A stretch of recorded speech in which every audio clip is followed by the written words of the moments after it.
Heyo. It's been a hot minute, but that's pretty much how it goes around here. Welcome to another session of the It's Just a PC weird-ass NES dev cart rebuild Mark III. Last time we got SRAM hooked up. Here, if you are just joining us, I'm working on this. We were consolidating down what was... Okay, version 1 was a Super Mario Bros. 3 cartridge that had its mask ROM pulled out, and then this thing Frankensteined to it. Actually, I guess the first one was mask ROM pulled out, replaced with a regular EEPROM. Then we pulled out the EEPROM and ran some wires over to this thing, which had an EEPROM, some glue logic to do some decoding, and a floppy controller for attaching a floppy to the whole thing, if you have not been following the project. And then we had problems with that being very noisy. And finally we decided to just start consolidating everything over onto proto board, and that's been going great. So far we're actually kind of ahead of where we were before, because we've got SRAM on here now, so we've got our own character ROM, which is not a thing that we had with the Super Mario Bros. 3 hookup, setup, hookup, something. We have our EEPROM, we have some SRAM, which we also kinda had before, but not really. This is going to be a lot more SRAM. It's like 28K or something. There's our glue logic down here, and this is where the floppy controller is going to need to go.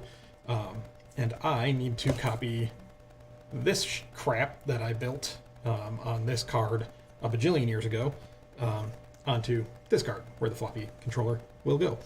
And then finally, if we get to it, we were using one of the pins on the floppy connector to do bitbang serial with, to try and load code directly into RAM so that I don't have to keep reburning ROMs as I'm testing things. So we'll see if we can get that going tonight too. We'll see. It's a weekday. But yeah, that's the catch up. So first things first, Wereworm says evening, and I must say evening, because I think you've missed the last like 2 or 3. So I feel lucky for you on your behalf that you have managed to actually catch it. Because I am self-aggrandizing, and also because Wereworm is a longtime follower of the channel. Hey, Trey's here too. Like, the whole crew's gonna be here. Cool. All my main peoples. Okay, so as I have said that I would do before, I am going to do kind of like a catch-up thing on other fun things that I'm doing. As soon as I remember how to switch my camera. There we go. We still have the crappy overhead because the situation actually got worse, because I have another webcam that's halfway decent that I can use for the overhead that was working better before. And I have zip-tied it in a fit of cable management to my monitor on my actual like work setup. So, whoopsie. But anyway, I've been working on this. The CPLD is not in it. Up, down, left, right. Here we go. The CPLD is over in the programmer right now because this is being a pain in my dick.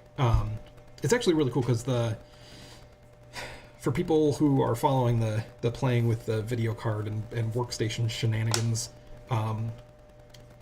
I had a really simple frame buffer thing working at one point, and that is still working. I started building my own DAC onto there. I was using a breakout board for the DAC, and I started doing that. That has one channel of red right now, but it's good enough. And so I got this doing 640 by 480, and then I got the wild hair up my butt to strap a 68K system to it. And I got the 68K system working. We chatted about that.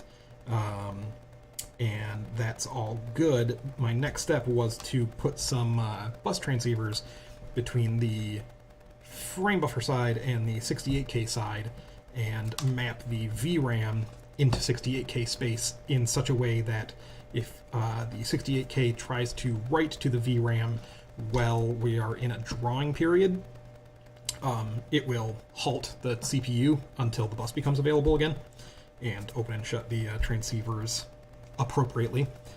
And the annoying thing is, like, it would be good news on that front, except that now I'm trying to mess with it some more, and I've gotten back into feeling shitty about it, which is funny because it's actually going really good.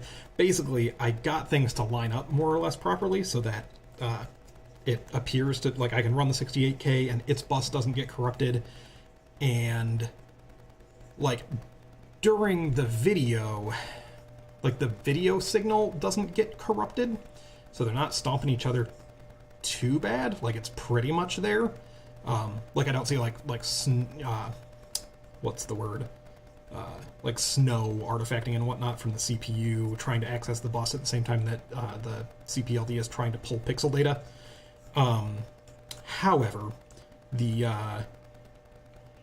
issue is that, and I think the problem is I have to do, like, some really in-depth logic analyzing at this point, because it's just, I think, marginal conditions when the bus is being traded off between the CPLD driving the video and the 68K trying to write stuff to it, because I just occasionally get chunks of memory clearly not written correctly. Not huge ones. That's the annoying thing. That's why I was saying, like, it works almost entirely perfectly. But now I'm getting to the part where I'm like, well, I want it to, like, actually fully work properly. So now all I can think about is, like, my horrible failure in not being able to figure out what those edge conditions are. But I've been pulling my hair out with it, and I'm done dealing with that for a little bit, which is one of the reasons that I wanted to even do a stream. So anyway, that's the say on this. It's actually working almost perfectly, but not quite, so I'm angry at it. So let me get this crap off my bench, since we don't care about it right now. And yes, it does continue to amaze me that, like, all of that and all of this ridiculous wiring, it actually continues to be a functioning video device, even if the output is sometimes not quite right. It's a small miracle. Okay, anyway, let's swap in the real stuff we're working on today, and let me steal this FTDI, for I will hopefully need to use it. I don't know where to put this. It goes over here. Trey says, it's fine, and I don't know what part of my ramble you're referring to, but Trey also says, you're probably at the edges of the memory timing for writes. So the fun thing is, I probably am, but it's probably more of a bus. I think it's more of a bus noise issue than anything else, because it's that I'm getting words, because everything is 16 bits wide. I'm getting words written to the VRAM that are occasionally garbled, but it's only a very small number of them, and I can tell it's timing related, but not in that, like, it's marginally short. I think it's, well, it might be that it's marginally short. I think it's marginally short because when this is my current working theory, when the CPLD goes to grab the bus at the end of a blanking period, I think there are rare cases where when the CPU is just about to, because it's very specific to what the CPU is doing. If I change my program or the timing of my program even a little bit, the pattern of corruption totally changes, and it stays pretty stable when I don't. So I think it is basically me not handling the DTAC right. There's a pin on 68K called DTAC, and it's data transfer acknowledge. And the idea with the 68K buses, since it's asynchronous, the idea is that you can just ground that and it'll run everything at full speed if you have stuff that's fast enough to do that. But in the case of, like, this video device that might need to say, hold up, insert wait states until we're done drawing this line, it pulls DTAC high until it's done doing that. And I think in some cases, like, the write is just about to finish at the same time that a DTAC would otherwise get triggered. and so that write basically doesn't, it gets forced, shut early. You know what I mean? Yeah. The really annoying thing, or the thing that makes it frustrating, is that my CPU and the video circuitry are running completely in synchronous with each other, because they're driven by the same clock. The 68K's clock is divided down by, is a divide by 2 of the VGA dot clock that's driving the CPLD. So theoretically, it shouldn't be that hard to get them to play nice with each other. Like, I know there will never be cases where they're like, where that window of like maybe something shutting off too early is like an arbitrary wibbly amount because the two clocks aren't necessarily in phase with each other or are not, you know, integer multiples of each other. No, I know it's exactly an integer multiple, and so it should be relatively trivially easy if I understand how the bus works to line things up and make sure it's engineered properly, and that's the part that's making me feel dumb, is just like, I can't, I need to sit down and like look at a dump of a video frame happening on the bus and just figure out what's going on, because it's making me feel dumb that it's melting my brain so much, because they're in sync with each other.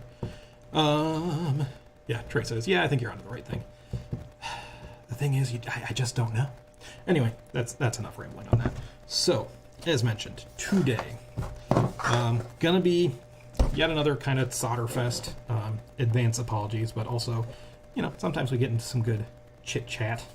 But this is the big daddy. We have to do the floppy controller and try not to screw it up too bad.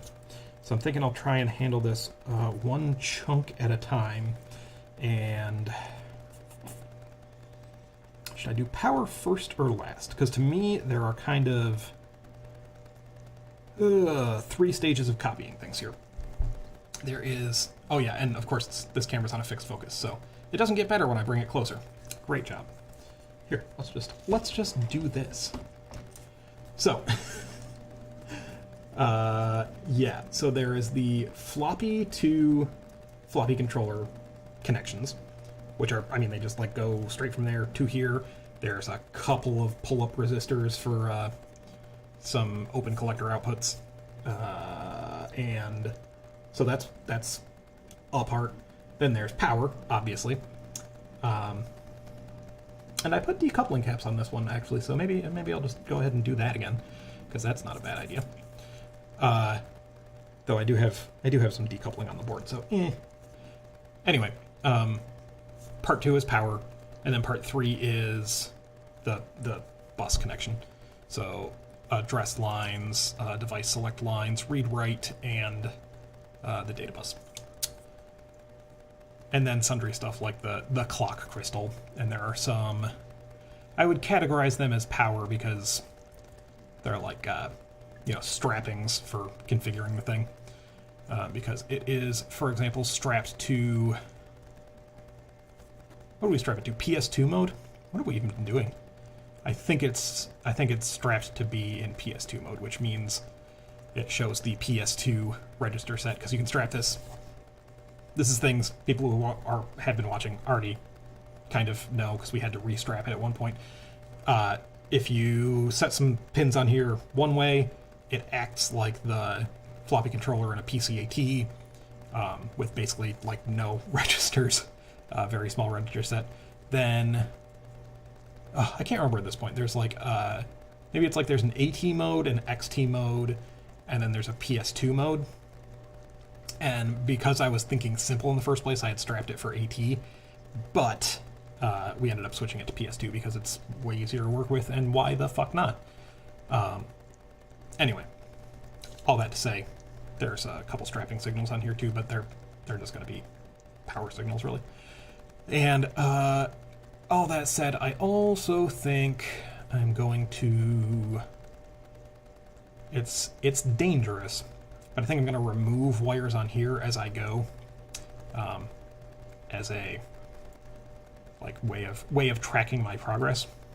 That's probably stupid, but Hey yo, here you go.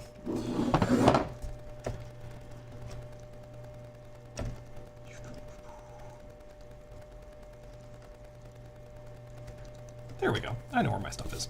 I do this regularly. Trey says, would double buffering the video make it easier? Let the 68K access the page opposite the CPLD. I've thought about that because it totally would. The only problem is we're dealing with a very small frame buffer. So if I can get it to work properly, because it's not that the memory is running like at the edge of its performance. It's just that my actual bus timing is shit. I'm doing something wrong. It's not just that it's like trying to drive it too fast. Oh, and Wereworm says, don't forget the crystal for the FDC. Yes. I think I mentioned sundry things like that as well. Anyway, but yeah, so I've thought about that, but we only have 64K of VRAM on that thing.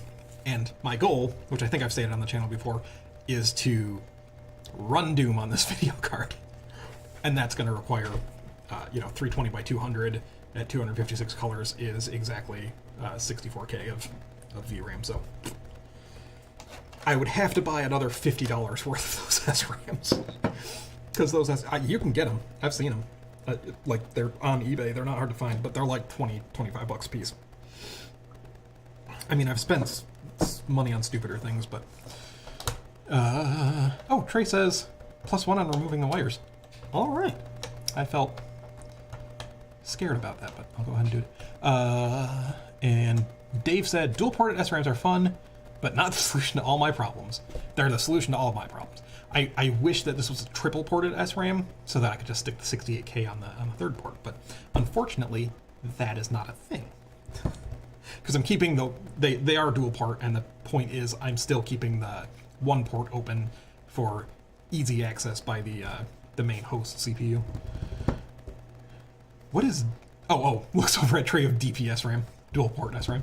That took me a second. And Cam says, howdy. Alright. Okay, alright. I haven't even turned on my soldering iron. Anyway, crowd is all here.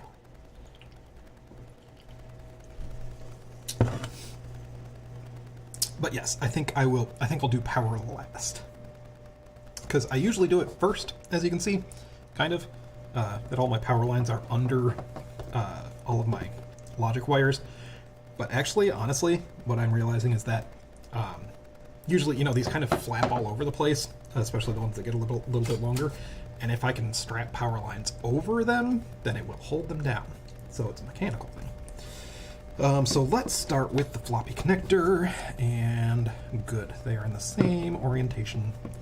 So what I am going to do is, one nice thing is that the floppy connector has far fewer connectors than you think it does. It only uses about half of the pins, and the whole top row of pins are grounded together. So that is an easy first get. Wire, that's a good start. I think I'll just strip a big old wire, pin it, stick it to the thing. That's pretty much what I did on the other thing. Where are my nail clippers? I can't survive without my nail clippers. You want to see something cool? I found these cool things. They call them side cutters. Yeah, I'd never heard of those before, and I found a pair. Oh, I found them. I will still swear by these until I spend the good money on a really nice pair of automatic wire strippers, because those are sexy. This is still the best way of stripping most wires that I know.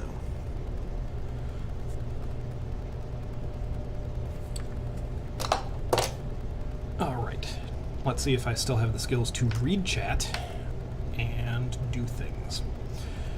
Cam said, just found your channel, digging it all. Thank you very much, Cam. We keep it casual here. It's a small-time channel, so anybody who pops on is super welcome.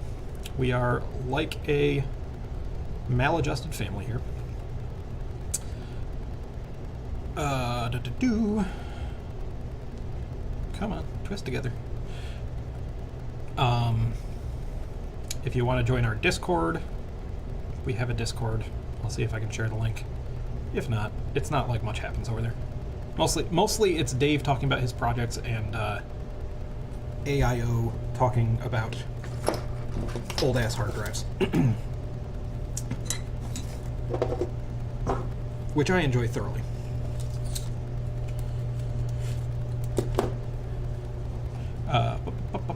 Dave said, I bought a tray of them for my top secret 6502 Z80 motherboard project. You got too many projects, Dave, and the issue is you keep finishing them, which really just gets my goat. I would like to drive home for anybody else watching. In the time that I have been working on this project, mind you, I'm kind of doing it randomly. There was a lot of progress up front, and I was streaming every day like a psycho. But then I realized that I could really use a life, and I just kind of started streaming when I felt like it, which has been significantly better. But anyhow, in the time since I started this project, Dave has basically completed this project because he thought it would be interesting, and also finished his Apple II Raspberry Pi card thing, which you may have recently seen on Adrian's Digital Basement. Because Dave is a guy who gets things done, and I'm glad to have him be my VCF buddy. And now he has a secret Z80 project, apparently, so fuck you, Dave.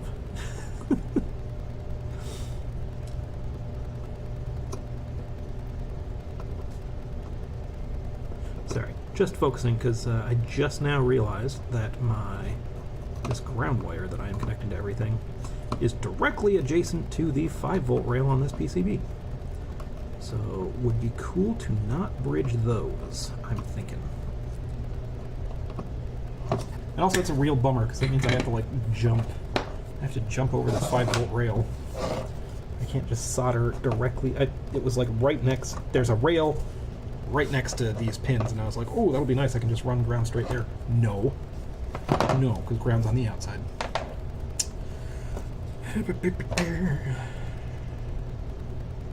But that's okay, that's okay. Everything's okay.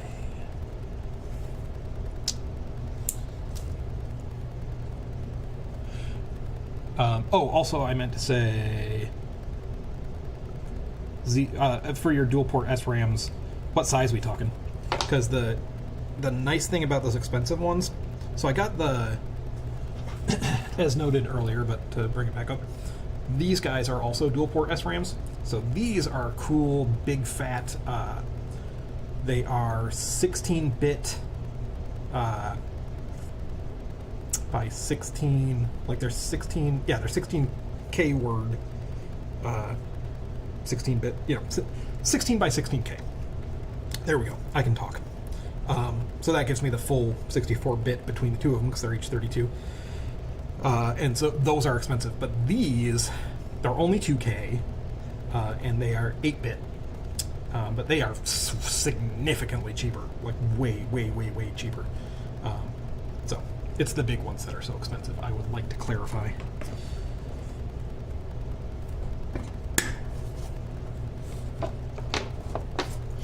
One moment as I focus to solder this little tiny thing.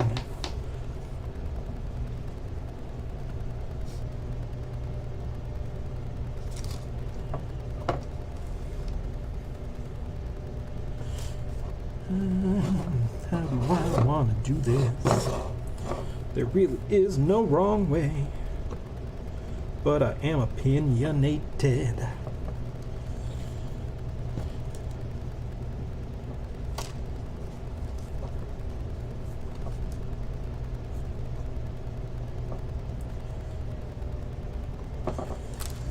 Do it in a way that is dumb, but will work.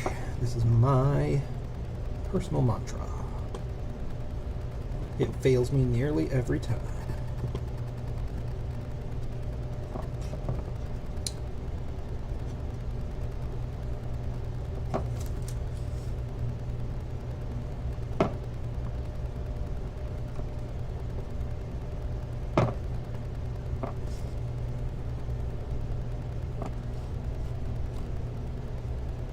Okay, that seems like a grounded thing.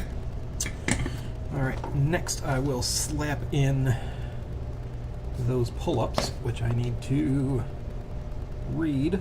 I have never mastered reading resistor color codes, so you'll be able to painfully join me on that in a second. But let me catch up on chat.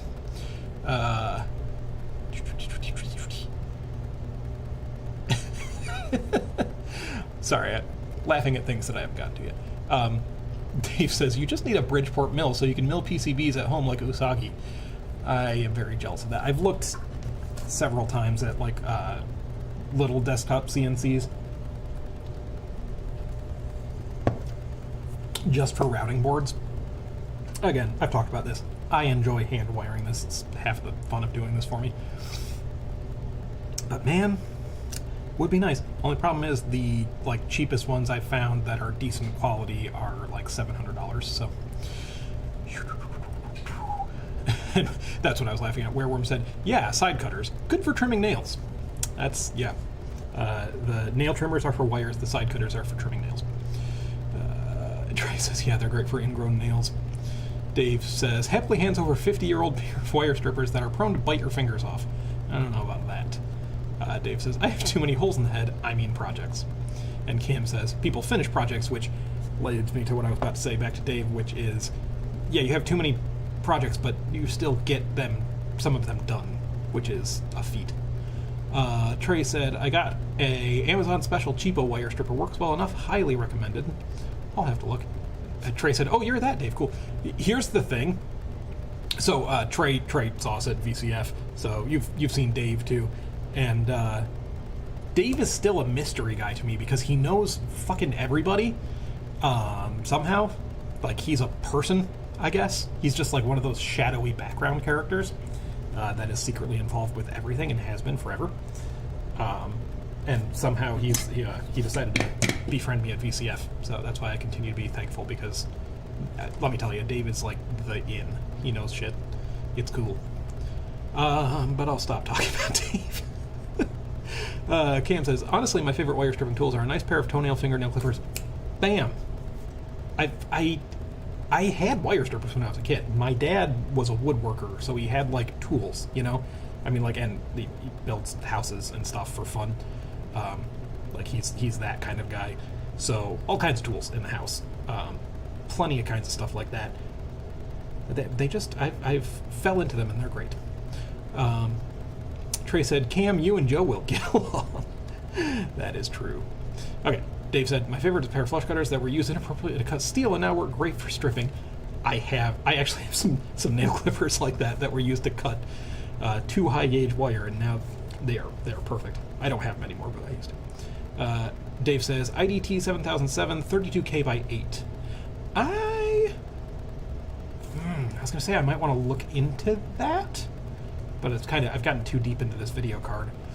But I'd have to look at the price on those, because if it's better, that is tempting. Because that's basically those 16 by 16 ones, but only 8 wide. But that does fuck up my bandwidth, but also my bandwidth is already so good right now. I'm using so little bandwidth for the most part that it probably wouldn't make a difference. But anyway. Oh, Dave says I want to say they were $50 each. Never mind. Trey said, "Where I used to work, the electronics bench had a bucket of used flush cutters." Like all beaten up. Dave said, "I long for the good old days when the likes of Maxim would gladly ship out a sample of a $300 NVS RAM chip." Did they not, like, do that kind of stuff anymore? Because I remember, like, back in the early 2000s, I didn't pay for a single Max 232. You didn't get a ton of them, but it was cool because you got them in the little sample case. They gave you like 4 or 5 of them. Those were the days.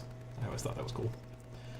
Dave says, "Yeah, I'm currently saving up my pennies for an Opulo Lumen PNP. I will have to look that up. I assume it's some kind of desktop mill."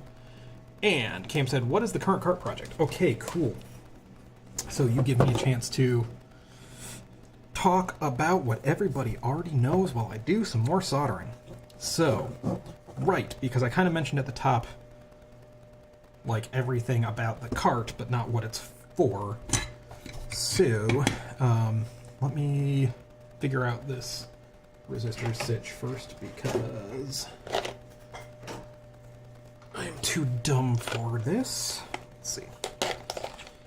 Thanks to Amazon, I almost certainly have the correct resistors, but let us read. We've got brown, black, black, brown, space, brown. 100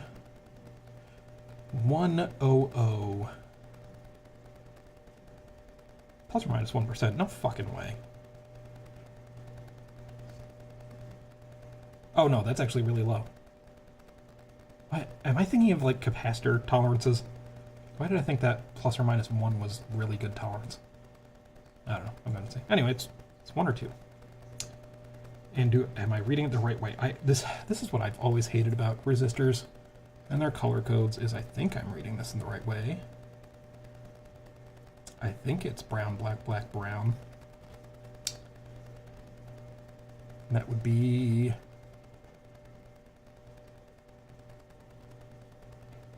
10K? That sounds rightish. Because that would be 100 times 10, which would be 1,000. And then plus or minus 1. I mean, that's probably fine. This isn't... I'm also being really dumb because this is from a... Oh, 1 second. Let's pull it up. Let's see if I still have that frickin' document somewhere. Or can look it up on BitSavers. Let's go with the looking it up on BitSavers. Blah,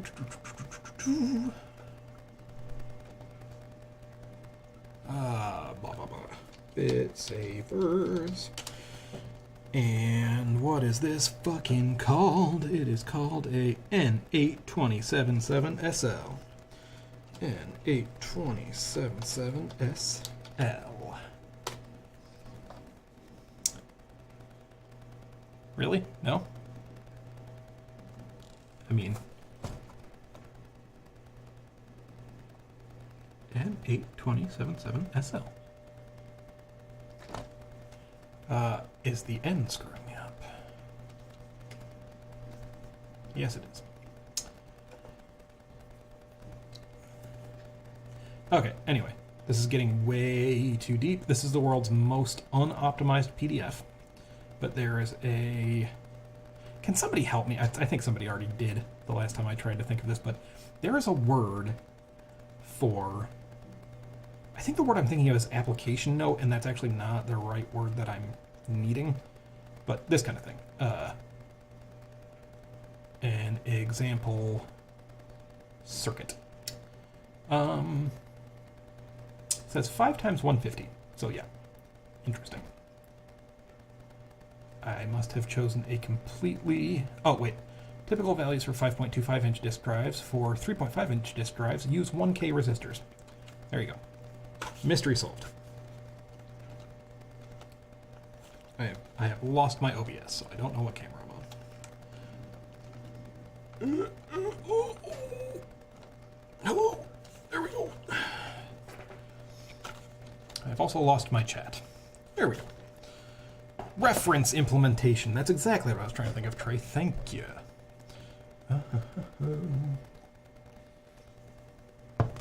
Oh, Dave says that machine is a pick and place because 0402 passives. That doesn't sound fun. That's also fucking sick. You have your own pick and place. I had a buddy of mine that I went to school with, and he was working for a long time on building a pick and place. And I assume he was a very smart guy. I assume he did it. Okay. Chat is very active. I will get back to it. Let us start by finding some 1Ks, which I'm sure I have somewhere to my right, and slapping them in the correct holes. Hello, 1Ks. Okay, so while I'm doing this, I can get back to... I think that's a 10K. I can get back to telling Cam about what the project is. So the idea is we're basically taking a video game console and making it back into a computer, because it is a computer. You just can't use it like a computer. But that has mainly turned out to be a process of attempting to get a floppy drive to work on it, which is easier than it sounds and harder than it should be. That's where we're ending up on it. Because I have been, for like the last 6 months, let's just call it 6 months, spending most of my time trying to figure the fuck out how to make that work.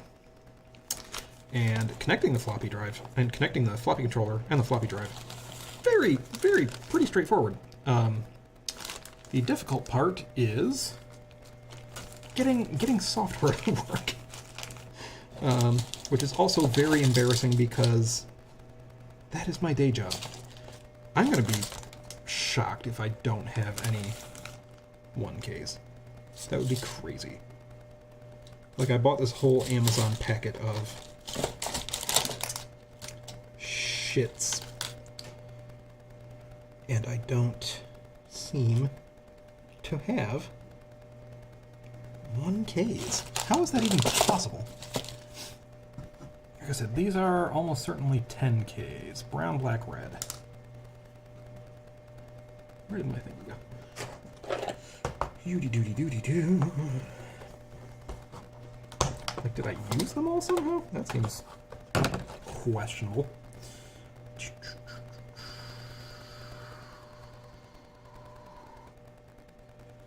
Red is 2. So... doody-doody-doo. If that's brown, black, that's 1, 0, 2? What?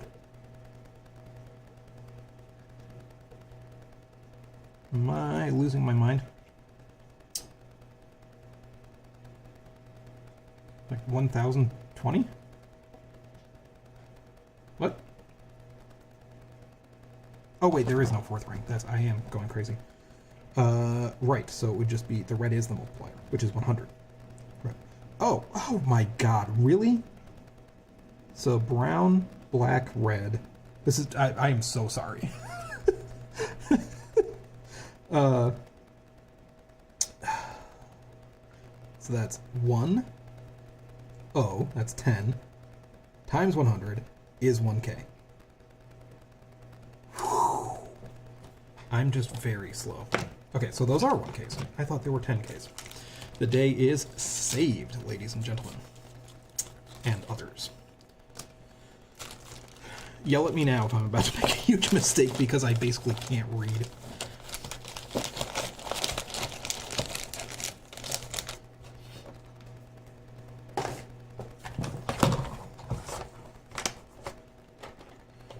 I mean, I bet it also wouldn't make that much of a difference. People have been like yelling at me where brown, black, red equals 1K interrobang. Yeah. Okay. I'm going to continue to ignore chat for my own sanity for a moment. And stick these in where they appear to belong. Which is the 4th pin from the left. Oh, this is going to be fun. I really didn't give myself space for this. Like, at all. Oh boy. No, it will work. I can just barely shove one of the legs in next to the PLCC. Everything is fine. Okay, there's that one. Alright, 4th, and then we have the very furthest right one has one.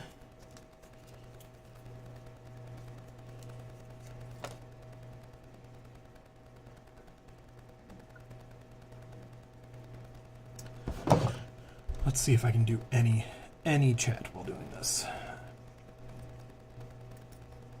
Clearly not, because I said that and then immediately just dead silence. Oh, Dave says, I don't have one yet on that pick and place, I guess. I read those out of order, so I don't know. Dave says, I have an AM scope and tweezers. I'm sorry, what's an AM scope? AM scope? Trey said, I want to see the Apollo guys perfect the feeders first before I think about getting one. I'm going to have to look up this whole Apollo thing. Dave says, yeah, feeders are due out sometime this year. Trey says, but I'm pretty sure we have a budget for it in the hacker lab at work. Lucky you having a hacker lab. Damn. Dave says they're only 2K. And Trey says, it's not bad considering, and I think I would have to agree. Then Wareworm yells at me. Then Dave says, unlike a horrible NCOM that's $3,000 and has the craptacular firmware you would expect from a Chinese pick and place. I am a person who does not know the first thing about pick and places, so this is very interesting. Dave says NASCOM or NARCOM or something like that. So horrible they throw in a $300 reflow oven to sweeten the pot. Ooh. Trey says there's basically nothing good until you get up to the big stuff. Because I would assume, like, it's all commercial crap. Where the budgets are infinite. Trey says, I worked with Circuit Co. in Dallas a few years ago, and even their dated machines were hundreds of thousands of dollars. Yep. Cam said, Trey, you in Dallas? Used to be. He's in Houston now. Dave says, spent $1K on a trinocular microscope. Third port has a Raspberry HQ cam on it from Amscope. Oh, Amscope is a brand. Okay, back to resistors. The most fun part of the day. Alright, there are a few more. So there's basically a skip from that one, and then there are 3 more, and that's it on the resistors. And then I will check. I think they are all... Yeah, they're all pull up. So, solder these in, slap them onto the power rail, move on with our lives. So that was skip 1, 3 in a row. I'm defo gonna double check these.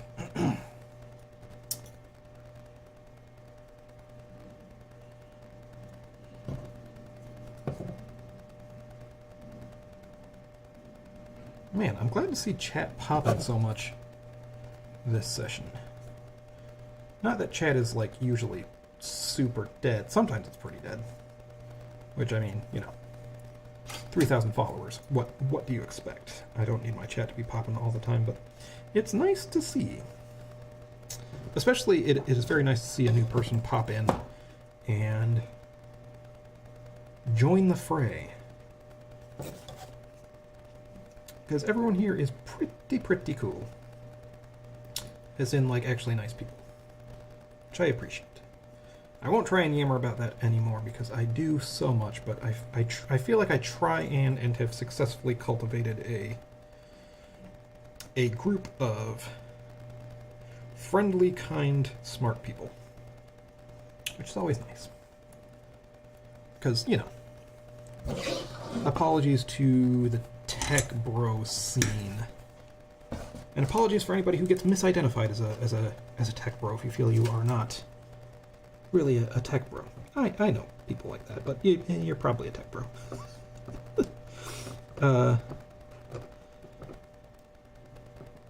But that is not our scene so much. And that's nice.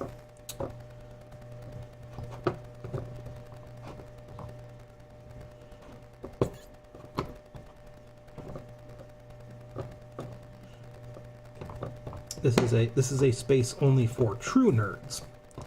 Cue the no true nerd fallacy.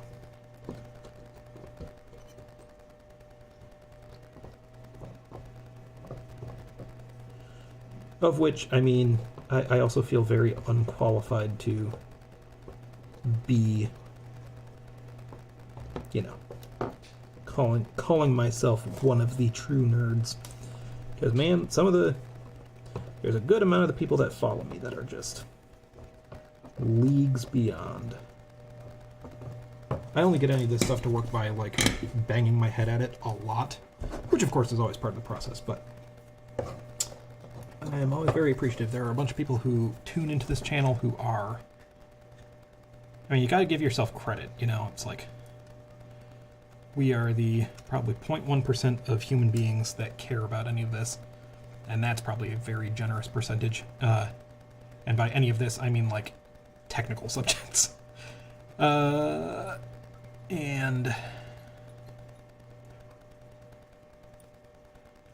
You know.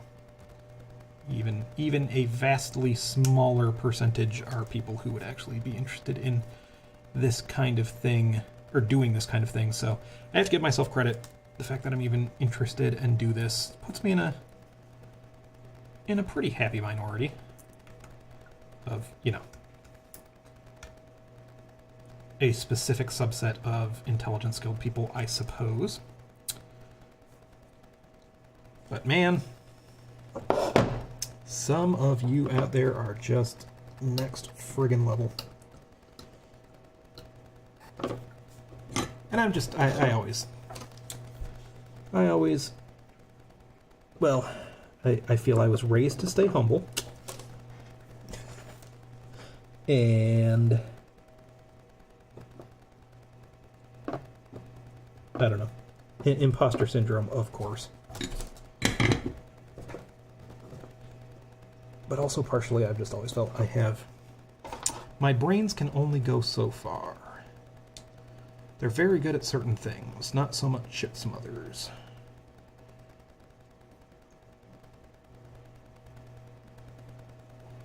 This is why I am, and at, you know, there's certain things to be proud of there, but this is why I am a community college dropout professional programmer. Not that that's horribly uncommon, because I feel, especially like ADHD-ish people, just anybody on the spectrum, like they gravitate towards programming and computer stuff, it seems.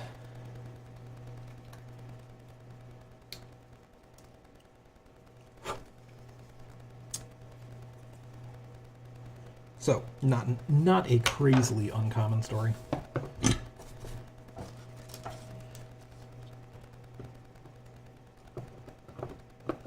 But yeah, it certainly... Have you been watching this? Because I am using the side cutters with abandon. I didn't even buy these for electronic stuff. I'm trying to remember what I did buy. I bought just like a small set of, you know, like with needle nose pliers and for something that I have no freaking clue. Anyway, I'm using it. There you go. Anybody who was still angry about that, I hope that gives you like a little frisson of some sort.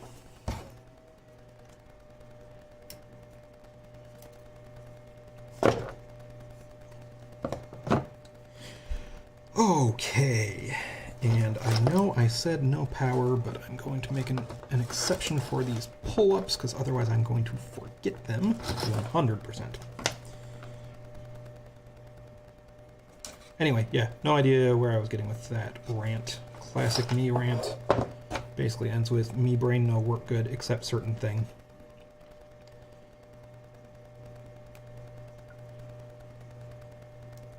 It's also kind of interesting to me. I mean, some people just have, you know, brains that are much better at doing this sort of stuff. Keeping things in their working memory at the same time. That's my big problem. Trying to, like, suss things out. I can't do, for example, I can't do arithmetic in my head. Can't really do it. Like, I have to visualize, like, especially, like, if I need to do a long division or a long addition or, you know, any kind of, just the long maths. Whenever I have to do that kind of thing, I have to visualize it, and I have to focus real friggin' hard, or else it evaporates on me. So... Makes for a similarly problematic thing, like when I'm working on the Vidger card and I've got all these timing issues. It's like I'm reading the data sheets and I am capable of understanding what they are saying, but trying to keep the moving parts in my head at the same time That's where my problem personally tends to be. Anyway, the point that I was going to get at there was not so much that, as much as it's kind of amazing how much, like, sticking, like doing this kind of work and sticking to it, like doing a little bit every day and sticking to your projects, makes you better. Like, that sounds really stupid, but I mean specifically, like, it's kind of weird. I mean, it is an obvious thought in general, but more specifically, I mean, like, if I stop doing this kind of stuff for a little bit, and then I get back to it, like, suddenly I'm just not quite as good, like, at it as I was before.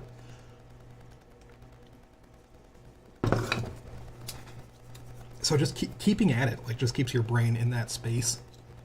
And it's not even so much about remembering the technical things as much as it is just, like, especially, like, debugging and troubleshooting stuff.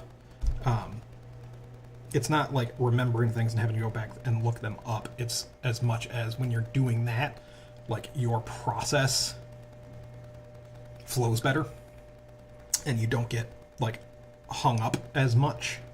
I don't know, just a thing I've noticed that everybody's noticed since the beginning of time. This is not an original or interesting thought.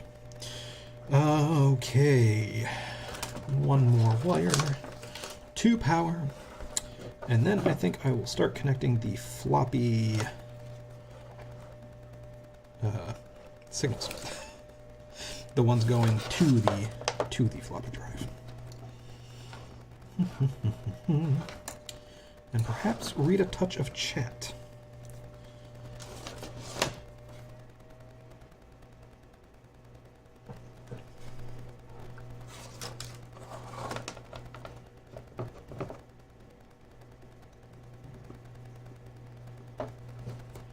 Stay down, you fucking wires.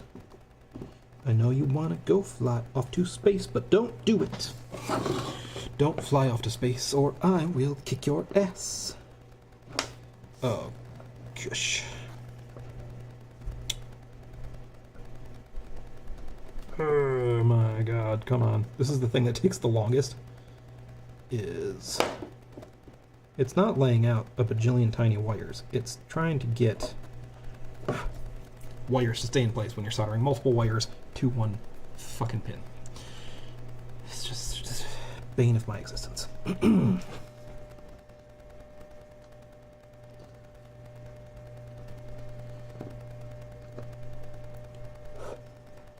this one wire is, like, just barely long enough to make it to the pin, so it's being the biggest pain in the ass. Well, we can come back once this wire is anchored on the other side and just fix that up a little bit. Pretty little trees. And I also can't figure out what the fuck. Power lines. Power lines take up all of my time. There are not that many of them, but they always take me the longest time. I don't really have anything more to say about it than that. It's just weird.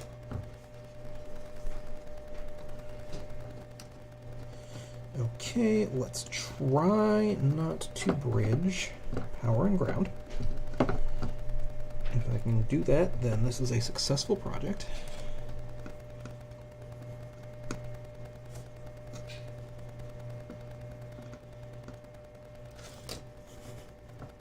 Oh, and Cam, as a random note, because I was explaining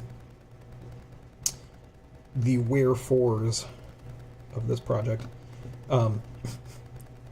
There is, if you go look it up, a cart called Family Basic for the Famicom, and I am aware of it. And that's not the point. We've just had to explain that a few times. So I figured I'd get out in front of that in case it comes up. There are some reasons why I hate this, but it will do.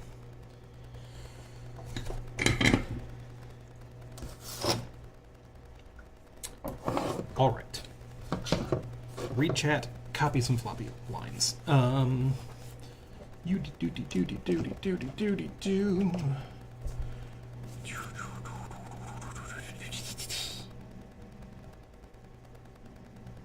Oh goodness, I actually did miss a fair amount. Okay, let's blow through it. Cam was talking about how he is in Northwest Arkansas. A lot of people from Dallas. A ton of people leave for Dallas. Lots of people go to Texas Instruments and such. Sorry, I'm trying to scroll, and this keyboard is garbage. Trey said, see, triport and scopes exist. Why not RAM? Agreed. Strong agree. Oh, Derek's here. He says he has a tri-knock from Amscope and love it.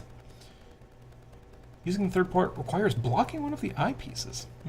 I need... Were I a different person, I would spend much more money on dumbass equipment. A microscope would be cool. A proper digital oscilloscope would make working on this video card basically trivial. But I am cheap. And also, I am more interested in paying off my mortgage. Trey said... Oh, wait. Trey said, I went to U of A, which I assume is Arkansas. Dave says, wonder if I can apply for some of that Biden PCB cash to buy the Lumen PNP. Go for it. Derek says, so I guess it's really only pseudo triport. Yeah, that's weird. Anyway, I don't even have a biport. Trey says, compensation program, computer engineering program. At U of A. Dave says, Biden invokes Defense Production Act for PCB production.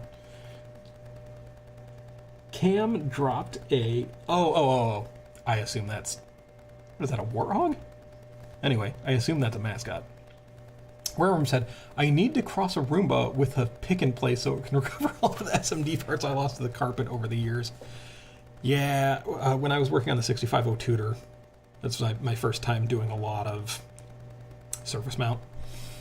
And I really underestimated how many extra parts I needed to buy in surface mount. I eventually got really good at tweezering them out, but lots all over this basement floor. Dave said to Derek, the one I bought from them is true tri, but the crop vector on the camera sucks, so you get a wide field of view on the binoculars, but the camera is like 10x crop from that. Gross. I'm just going to kind of skip over the Trey and Cam back and forth, because that's personal. But they're having a good time, and that's good to see. Dave says, I've banged my head on the desk so much I look like the ant that seals its nest with its face. So there's 2 levels of this in that I'm going to need to look that up on Wiki later. Oh, and then Trey says, Joe, you're doing great. The fact that you continue to push yourself is all that matters. I appreciate it. Trey says, I struggle with output. I tend to amass knowledge but not actually do anything with it for a long time, then bolt out a project. Blat? And surprise everyone around me. I've been trying to do that less. I've been trying to do low and slow is my thing, because if I don't do it low and slow, it just doesn't happen. Because I have the tendency to daydream about projects a lot. It kills me because, like, I could have been doing this stuff when I was younger, and I was doing this kind of stuff when I was younger, which is why I'm saying I could have done it. It's more that, I didn't understand, I think, my own brain enough when I was younger, and I was focused on other things. Now I'm very focused on having a family and doing nerd things, and that's pretty much it. So much more time for this stuff. But, yeah, about knowing how my brain works, is that now I know that I have to kind of stick to it and go low and slow to ever get anything done. Because when I was, like, in my late teens and stuff, where I had the knowledge on this kind of stuff, and, you know, was starting to get some summer job money and whatnot to actually buy parts and stuff, the problem is I would daydream about cool projects and then never actually sit down and work on them. And that just kills me a little bit. Not like a huge regret, it's just, it took me a long time to realize that daydream about stuff doesn't make it happen. So that's what I tend to do. But I'm a pretty good programmer, so. Dave says, "Who the hell wrote this code?" 10 minutes later, oh yeah, I did. I've been getting better though. That's my I like my code lately. I feel like I've finally gotten to a nirvana place where modularity and structure and cleanliness are actually balanced with readability and conciseness. That's what I've been trying to balance, is writing my code to be readable and not over-engineered, which I've really had a problem with that. I've started to lean into it a little bit, and then I managed to pull myself back, but that's the balance you're always striking, is over-engineering or over-concising. And I really feel good with where I'm at these days. Anyway, Trey said, "I wrote this? How?" Dave finds months-old bug in code. How the hell did this ever work? Yup. Oh, the fun thing is, so the freelance work that I do is for a ex-employer, for a system I wrote them, little mom and pop shop, about 6-7 years ago. And so it's fun never in my life have I gone back to code that I wrote 6 or 7 years ago, haven't looked at in 6 or 7 years, and it's a commercial project. It's been interesting. Where I said, "Write a script, need to save it, better give it a very specific name so I'll find it in case I need it in the future. File already exists because I saw this before and forgot." My problem is I never write down a script. I'm always like, it's not worth the time, and then I end up taking forever to do the task, and I'm like, I should have written a script for that. Or it's the other way around. That's a thing that I still can't balance, is like, when I actually write a script to do the thing, I never end up using it again, and I spend way too much time writing the script, and it's overcomplicated. Or I don't write a script at all, the task is really complicated, and then it turns out that I need to do it again a bunch of times. That's just how it always freaking happens. Cam said, "Trade MC, I was going to do Comp E until we were doing IEEE 754 math by hand." Yummy. I was thinking about computer engineering.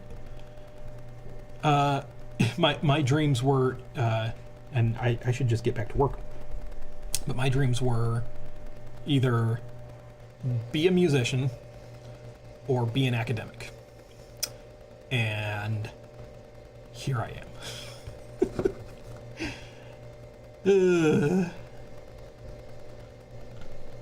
Yep. Okay, I'm gonna actually work on this project that I've been streaming for an hour. Alright, okay. Where do these things go? Let's just work right to left. And I will literally, I'm just gonna desolder, trace the wire back. Ooh, you know what would be a fun way to do this? Fun. I am going to tack a wire at the floppy end, remove the wire at the floppy end on the old guy, pull the wire out, trace it back to where it goes on the old guy. Once I have figured that out, attach it on the new guy, detach it on the old guy. Process. And scoot this up a little bit so maybe you guys can see something.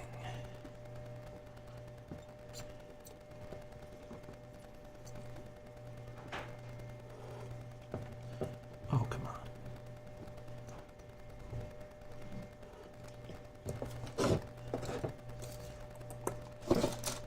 on. The answer is always more solder. Because this is the nice thing about this Kynar wire process that I have kind of developed over time is, ooh, I need to find my tweezers. Like I don't have to pre-tin wires, so that saves me some time. But also it means I have to have a nice puddle of solder at the source, or else the wire, it don't stay.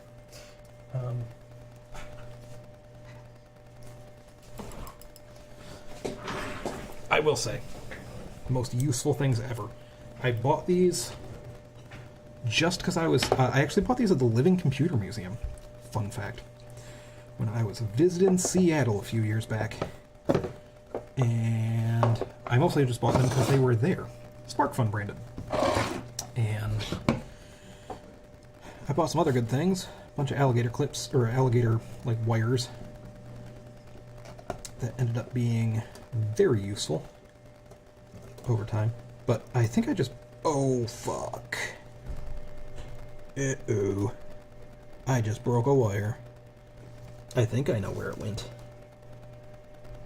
I feel pretty confident about that. I'm going to trust myself. Which is a stupid thing to do. Yeah, I feel pretty good about that.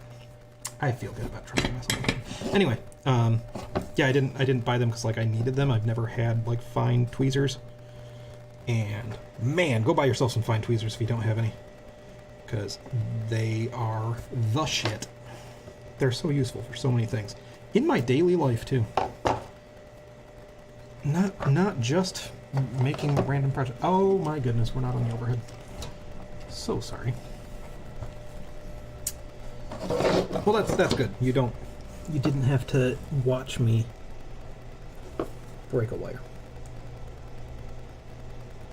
I'm pretty sure I'll refer to the manual. I'm going to wire this up, then check that. Reference implementation, as Trey so helpfully helped me remember what the fuck that's called.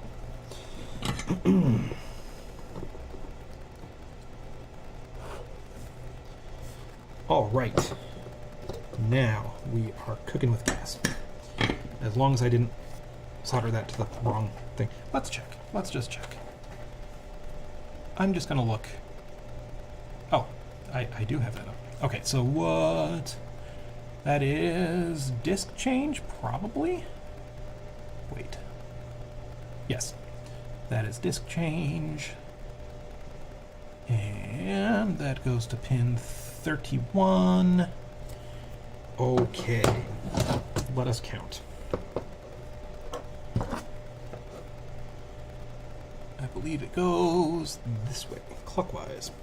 1, 2, 3, 4, 5, 6, 7, 8, 9, 10, 11, 12, 13, 14, 15, 16, 17, 18, 19, 20, 21, 22, 23, 24, 25, 26, 27, 28, 29, 30, 31. Nailed it.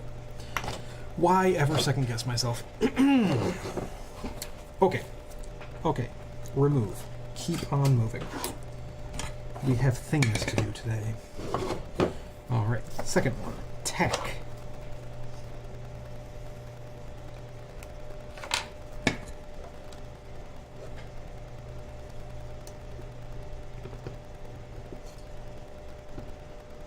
Also, at this point, I was meaning to mention this. Working on this is almost like a vacation from working on my other projects, namely the video card, because it's getting so out of hand. And you know, like the bus is all 16-bit, so it's double the wires everywhere, and it's not crazy more difficult, but it is more complicated. So now all of a sudden this has become my like easy project, and I look forward to getting some time to just like relax and do it. So that's cool. Okay, that is going to the third on the left on the inside, I think.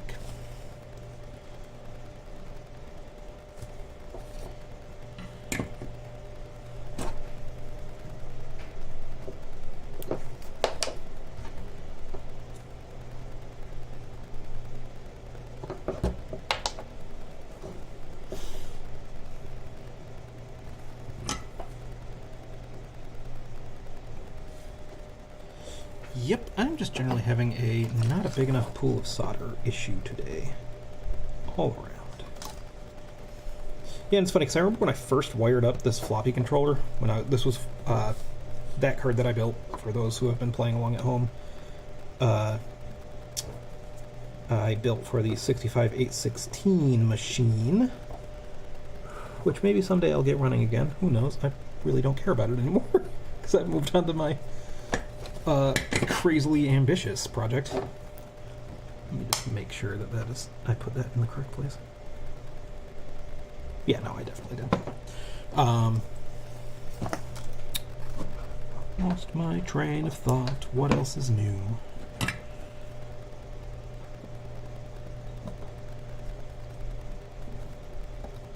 Oh, I think I was just saying when I originally years ago put this card together for use with the 65816 machine, with which I never actually used it.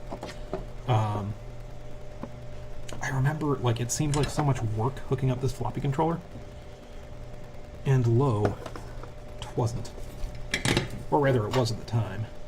But now this seems trivial. Okay, maybe it's not trivial, but it's not building a GPU, I suppose. Okay, where do you go, sir? Mr. Number 3.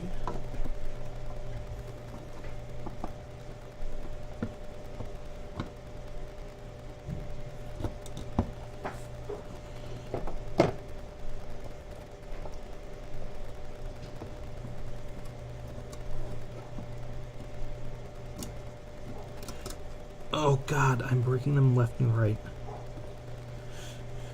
Come on, man. You know, it's a very sturdy build method until you know, start yanking really hard on the wires. Alright, well, third wire. Let's look at the thing.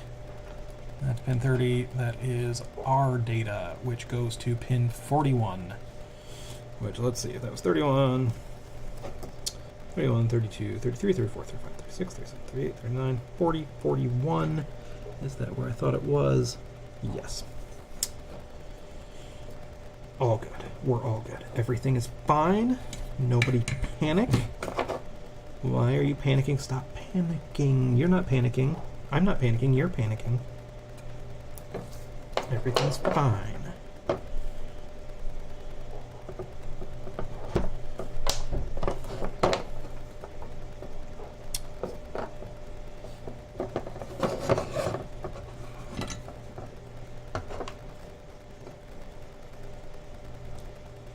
Oh, for fuck's sake. 31, 32,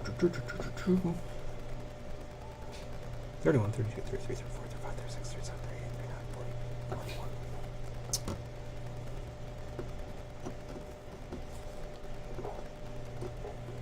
And I also need to calm down because I will be double checking these, in fact. So if I'm getting this wrong now, NBD, bro. We will fix it. Alright, that is 3 down. On to 4. Let us tack.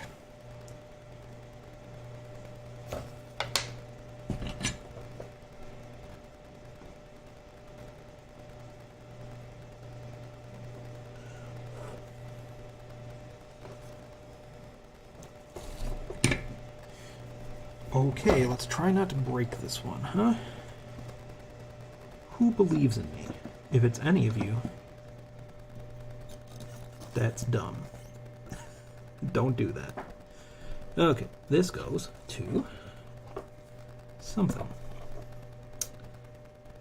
This goes to top row. 1, 2, 3, 4.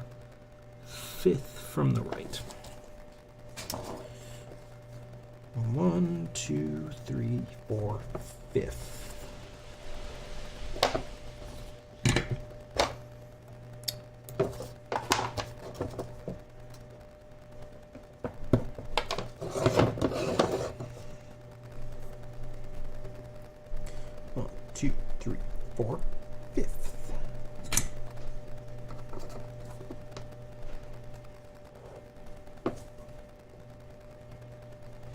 Seems fine.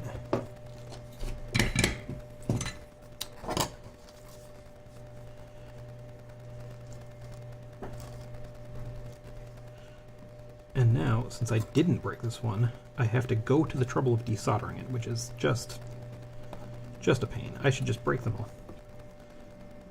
What I'm learning is that is the correct way.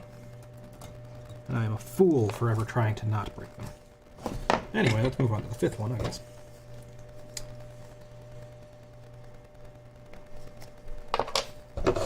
Also, if I was a smart man, I would have started with which running theme of this series. I am not.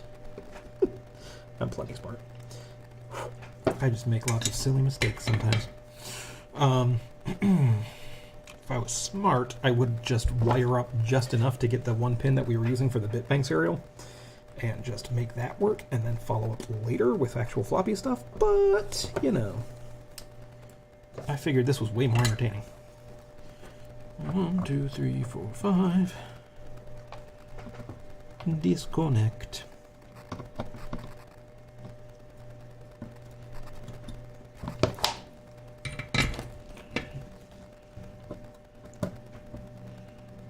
And that is going to the one that was under the other one. 1, 2, 3, 4, 5, 6. Yes.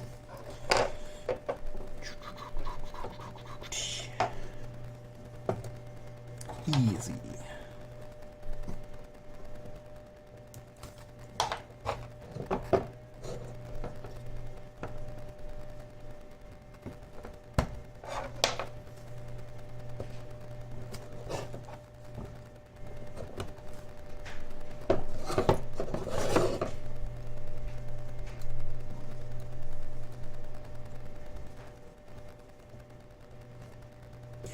Oh, also, because it pops into my mind, with Cam asking, you know, what are we doing? You know, and almost anybody who's watching this probably been following along for a little while. So I won't explain it too much, except that what just popped into my mind is the best explanation for this, and the one that I should really give when people ask, because it's the truest one, which is, okay, so you're turning old consoles into home PCs. But why? And the answer is, because I have a sickness. That's the answer I need to be given. Oh, hey, Taco Man showed up. Hello, Taco Man. It's a slow one today, but we're continuing to do necessary work. Okay. Right, finish disconnecting this.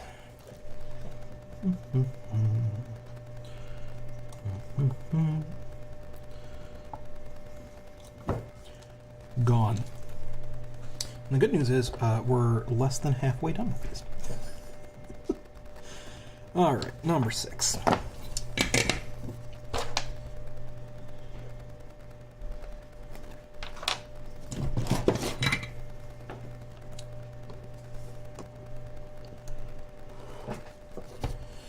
And disconnect. These ones are easy because they don't have the frickin' pull-ups on them, which were screwing things up for me. Alright. Didn't break. Excellent. That is 1, 2, 3, 4, 5 on the left outside. 1, 2, 3, 4, 5. Which should be one above one that I already have there. Which I removed my reference wires, so there's no way to tell. Good job. 1, 2, 3, 4, 5. That seems right, though. That seems right.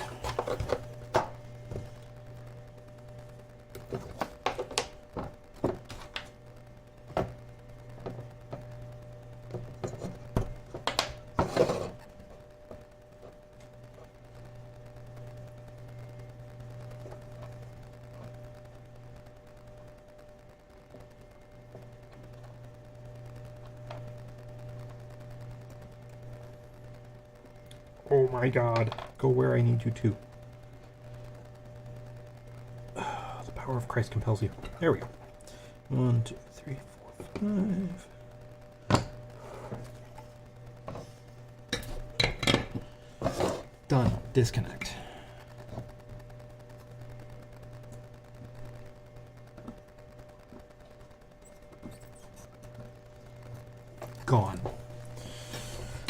7. Tack one before I disconnect. We have a system here. 7th heaven. All right, now disconnect. And that goes to, I believe, right across from the one that I just did. 1, 2, 3, 4, 5. Yes. Convenient.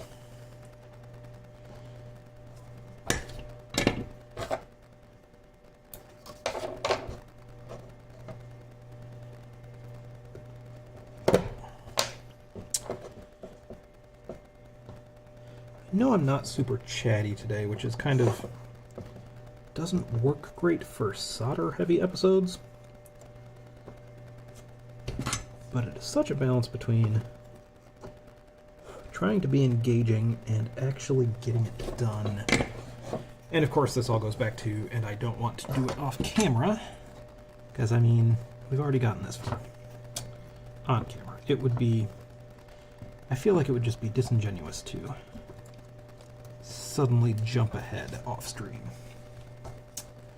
But, what do I know? 1, 2, 3, 4, 5, 6, 7. We are on 8. Which, I do believe we are halfway now. I think this is a 32-pin connector. No, it's a 34-pin connector. Still not quite halfway. But there's a couple of skip pins here, so it's not that bad. And you know, again, those round pins, it's half as bad as it could be. This disconnect, that's the process.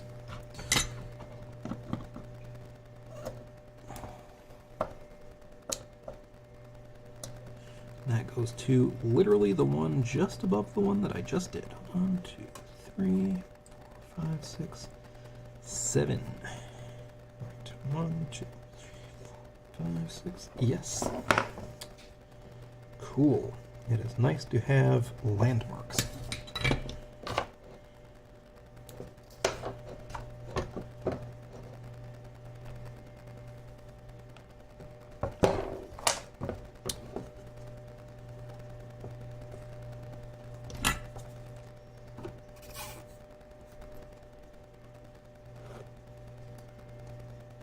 That seems good enough. Now we disconnect. Now we disconnect. 1, 2, 3, 4, 5, 6, 7. Oh, I did disconnect from that end. For a second, I thought I did not. But no, it was just conveniently resting exactly where it was supposed to. 9.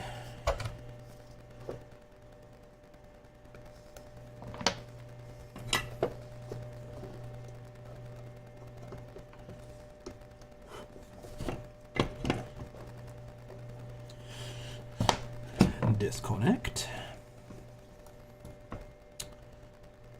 And where do you go, little wire? 1, 2, 3, 4, 5, 6, 7. That makes sense. Yes, and it is right across from... No. Wait. Hold. 1, 2, 3, 5, 6, 7. Whatever. I'm just going to count and not think too hard. 1, 2, 3, 4, 5, 6, 7.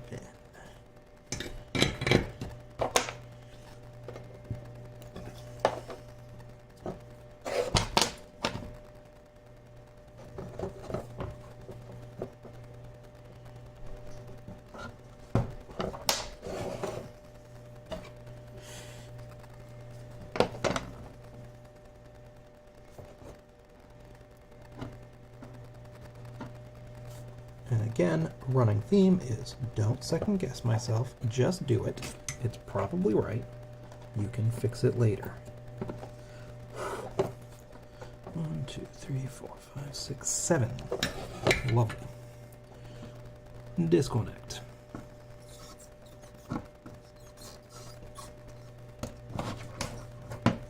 Gone. I put the some, what, 9, 10? 1, 2, 3, 4, 5, 6, 7, 8, 9. We're on 10.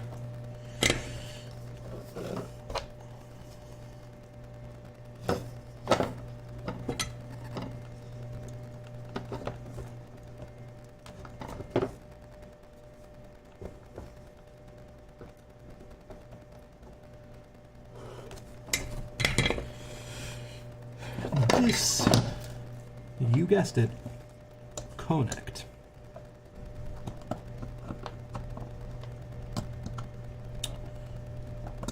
And as I reiterate to everyone at home every time, as you can see by how I am working, this is not hard. It's just a bunch of work. Oh no, I think I just heard the baby. I hope I have not been too loud. Oh, I definitely heard the baby. Oh, it's not my night though, which makes me feel extra guilty. Oh, he is not happy. Mainly it's that I really hope it wasn't me.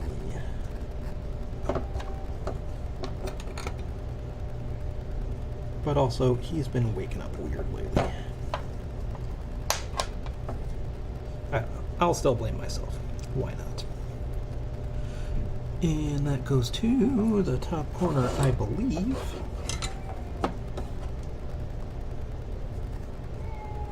Oh.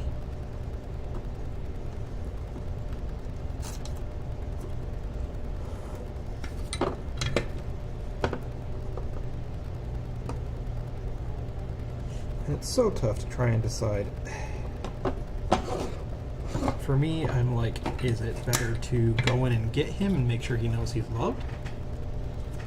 Or is it better to leave him on his own, show him that nothing's going to happen, and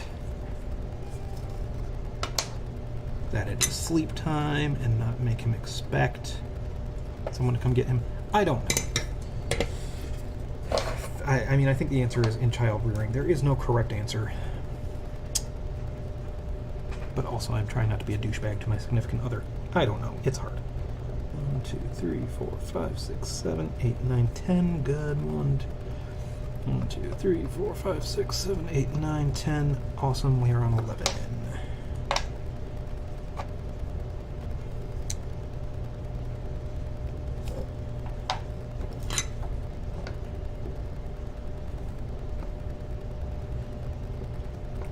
Amazing. When I shut the hell up, we actually get places.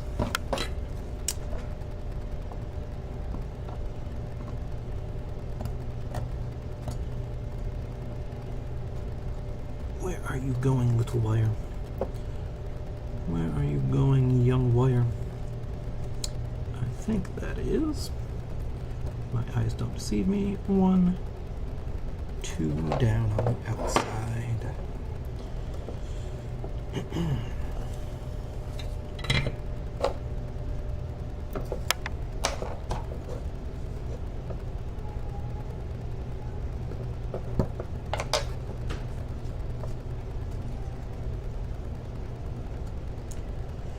And then I will get to look at chat and respond to things that are way out of date.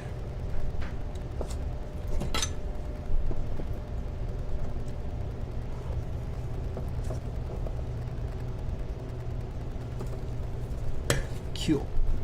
Disconnect. We're actually down to only 4 wires. FYI. For the floppy drive part. Then we have to do, the whole fucking rest of it. Which is a weirdly high amount of power wires. Okay. Anyway. So that should be 12, right? 1, 2, 3, 4, 5, 6, 7, 8, 9, 10, 11, 12. And where do you go, Mr. 12? You go straight to hell. Oh wait, no, you go to 2 on the inside left.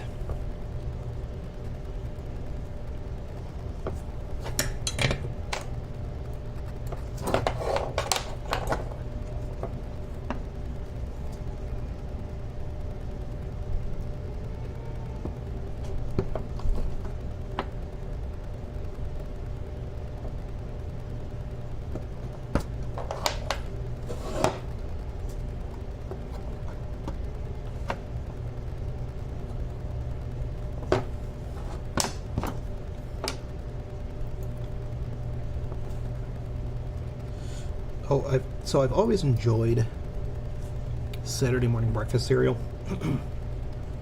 It's a webcomic. If you don't read it, you should. It's good.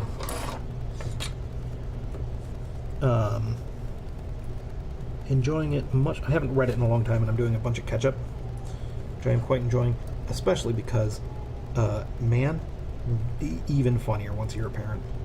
Let me tell you.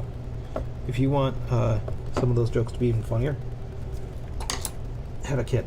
That's a good reason to have a kid. Is webcomics.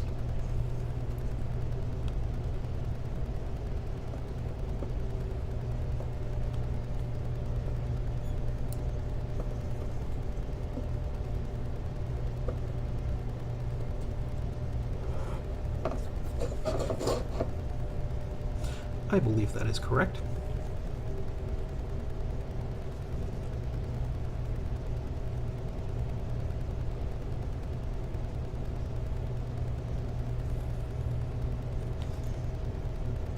Yes. Don't overthink it. Check it later. Check it later. Hey, did I disconnect on this side? Yes, I did. Good job. Okay, we're down to 3 in this nail-biting action. Snail-biting action.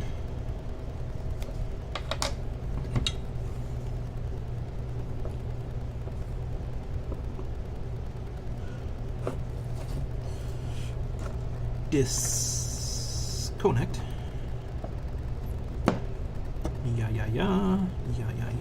Where you go? You go inside left, third down.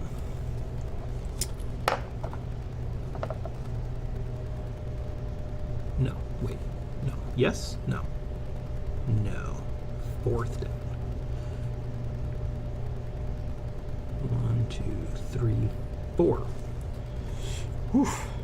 I almost made a mistake. That would have been completely detectable and recoverable. The horror.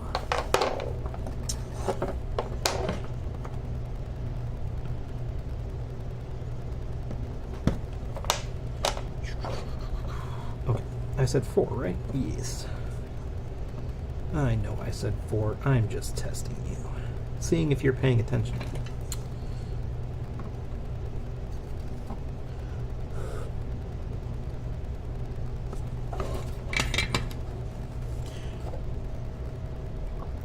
Oh boy. 2 left. Gone. Killed. Alright. 1 more, then a big jump, then the very last one.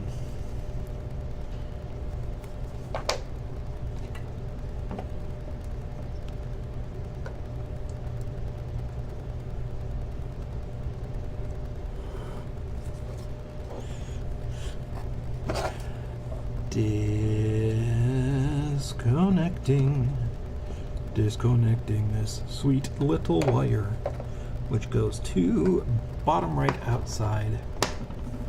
Nice and easy.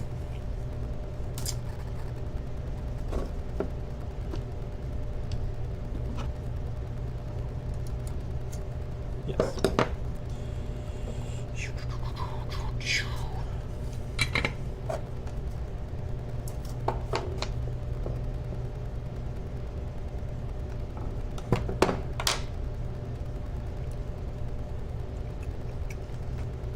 Stop second guessing yourself. You checked twice already.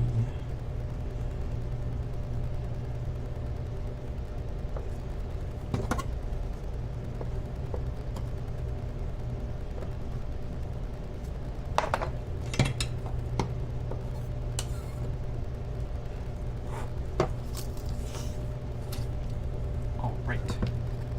Holy crap, that means 1 left. 1 left, and then I can take a freaking breather. Last one. Very end. Leftmost. Let's fucking go.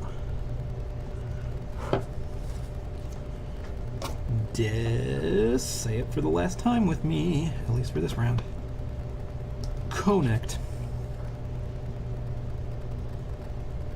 And that goes to 1, 2, well, second up from the inside left.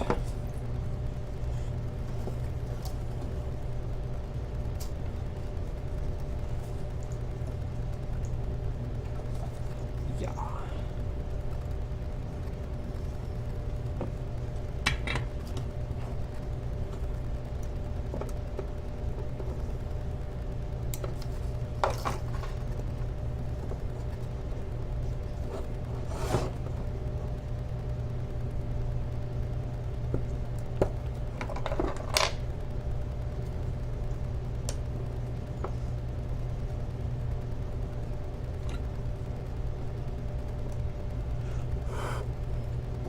Bam. Balam. Whoa. Black Betty. Bam-balam. Oh, wait, sorry. Remove the evidence. That's the floppy connector done, bros. You-doo-doot. Let's give it a little status update visual. Oh god, there's just no good lighting. And it's not gonna focus on it, so doesn't even matter. But there you go. That is the floppy connector theoretically done. I suppose I should probably give it the old probe.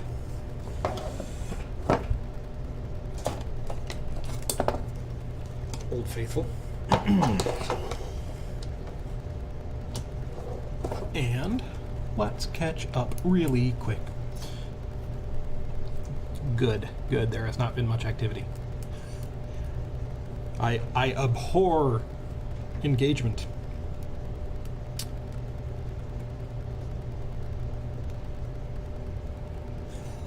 Okay, I'm going to start with Trey Dempsey saying, Nirvana in code and the existential crisis that follows when you realize that the functional programming guys were right.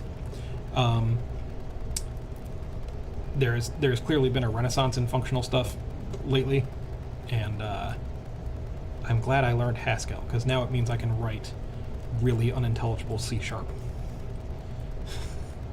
Now I just turn everything into link. I actually started a really crappy habit of trying to see if I could write completely statement-free C# code as much as possible. So like, one of the main things was, instead of, if I needed to use the same value twice, and instead of writing the same expression twice and passing it into wherever it needed to be passed, just writing a one-liner function to rename that value into a parameter. Oh, it was madness. But yeah. Then Taco Man showed up, then Trey said, and yet the choices you make now decide things like baby's attachment style and how they communicate. You know, no biggie. Exactly. Oh, goodness. He's crying up there. There was a pause. Wereworm says, better be nice to your baby. One day he will choose your retirement home. That is very true. Minor Illusion, who I think is a new face. Good to see you here. Saying, loving all the machines set up in the back. Thank you very much. I never have a chance to play with them these days. It really kills me. But it's nice to have them all lined up. Trey says, just write F#. You know, I like F#. I should get back to F#. Because I like being able to curry stuff. That's probably the nicest thing. Like trying to do some functional stuff in C#. Most of it's no big problem, but like being able to like cleanly curry stuff is nice. The only problem is that I feel like, well, I just hate F#'s syntax, and the fact that it just doesn't gel well with .NET in general. Like, using non-F# .NET types in your code makes for kind of like having two different worlds in your code, in my experience. I really want to like it. I do. And Minor Illusion says, wow, I attempted Pascal back 20 plus years ago, ended up in Pro Basic. I'm not familiar with Pro Basic, but I keep meaning to do some Pascal. especially like doing some Pascal for classic macOS would be fun. Okay, I am going to compare this example diagram to what in God's name I just did. So, let's see. And this is easier now when I'm not using the staggered pinout on the back. So, let's start from the right. Disk change goes to disk change, which is 31, 27, 28, 29, 30, 31. Do I get a beep beep? Can I get a doot doot? Can I get a...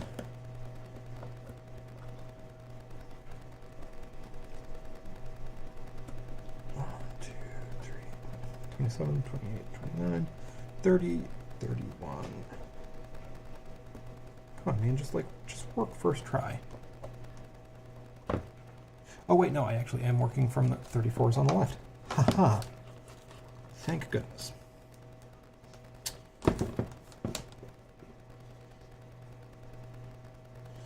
One, two, three, four, 27, 28, 29, 30, 31. There we go. Okay, we're good.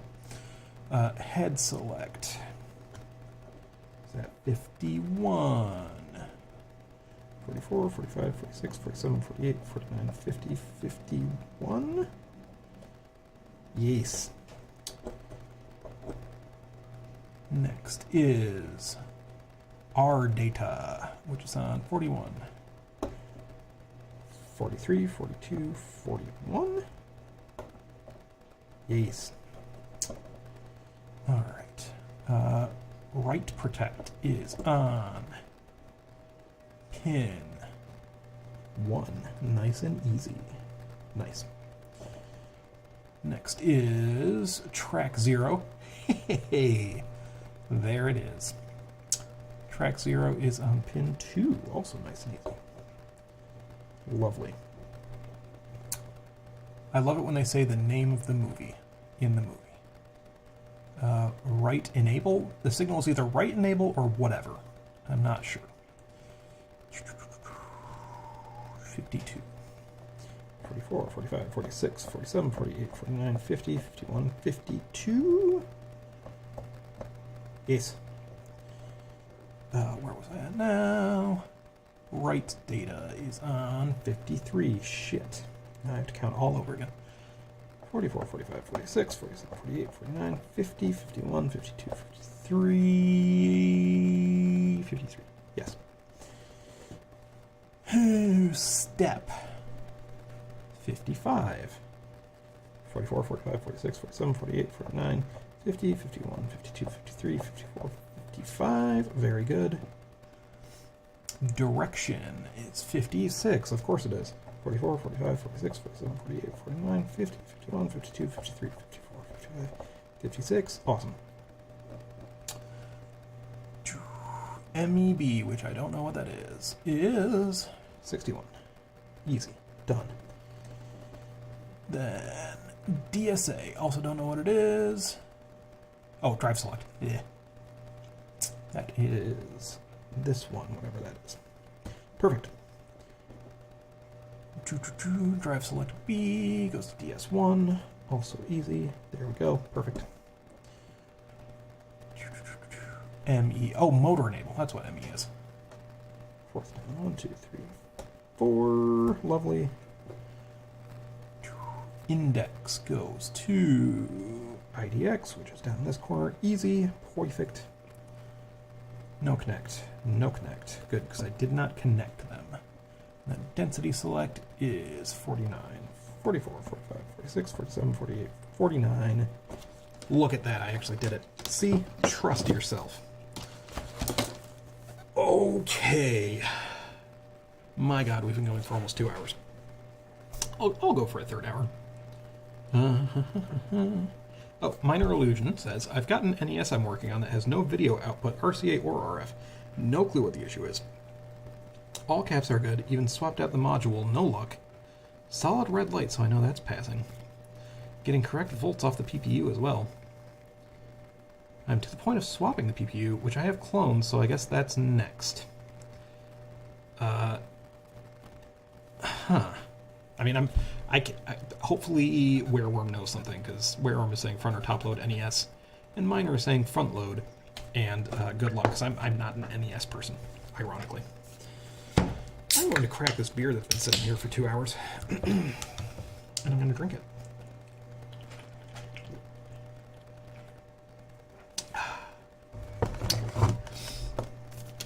And a little water for the people who really don't like mouth noises.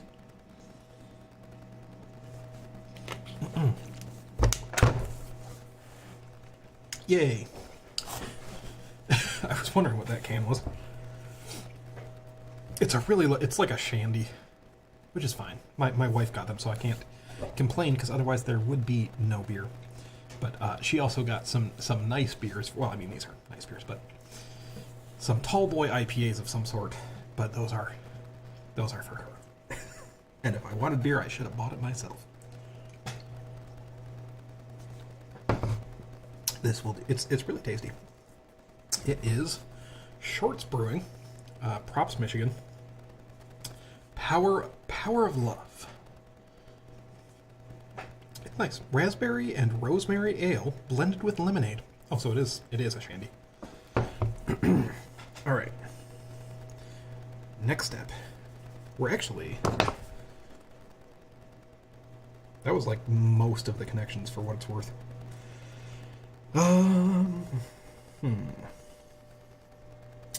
What next?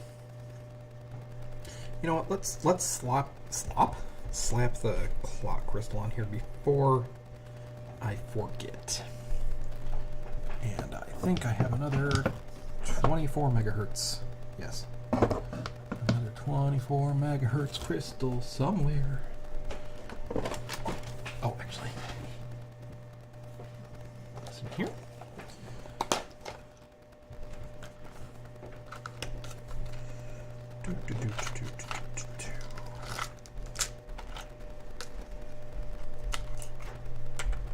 There it is.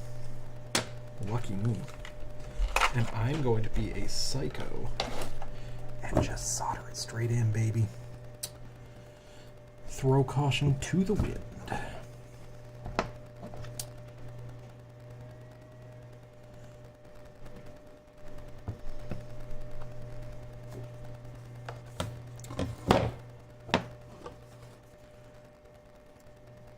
Here? Does that seem like a good place? It's close to the relevant pin, so I'm going to say yes. This is a good place. I love how dense this cute little board is. I really do. I kid you not. Alrighty, let's tack that guy on in.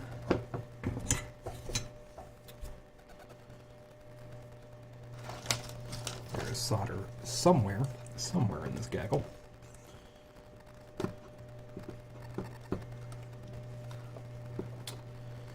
I've been thinking, I know I was saying no more edited videos. I just can't. And they are a bunch of work, but and maybe, especially like once I get this cart together, I might do a nice little edited video on what I've done so far, what it does, you know, for the folks who don't want to watch 61 mostly several hour long streams to figure out what's going on here. I think everyone would agree that that would be a decent idea, and I don't think it would kill me, so I might do it. I might. Okay, and then hopefully, if everything is oriented right, which God knows, I think that's right. Then our clock is going to be on this top left pin.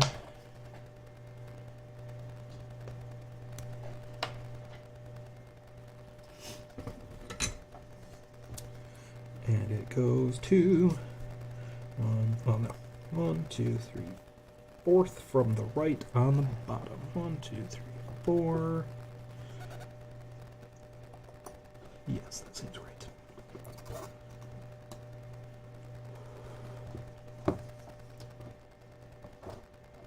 Nice short clock wire. Which is probably a good thing for a 24 megahertz signal.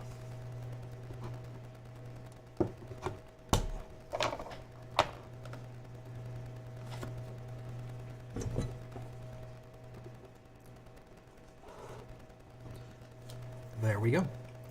And I shall do power later. That means zoop, off you go. Gone. Okay, then I've got some kind of stupid thing where I've got a wire going to ground to something. I'll come back to that.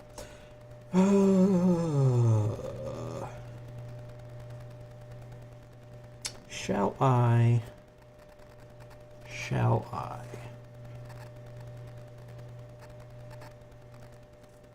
Yeah, let's do the data bus. Let's do it. And I should be able to take it right from this connector because it should just be the JEDEC pinout. I think. Maybe. This is where it gets slightly hairy.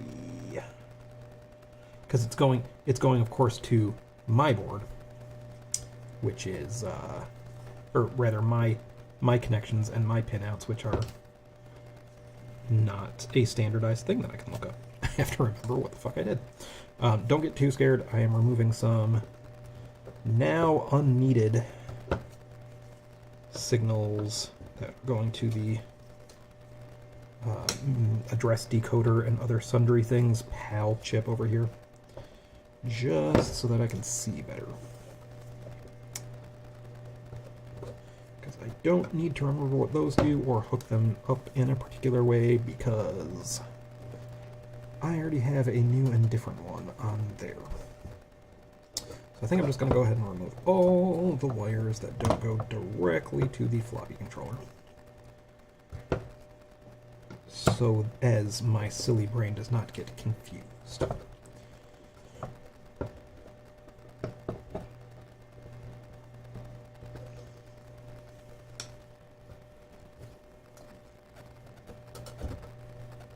And maybe someday I can actually reclaim this card and use it for Apple II things, as God intended. For that is what this card is. It's an Apple II prototyping card. Granted, I have other better ones, so yeah.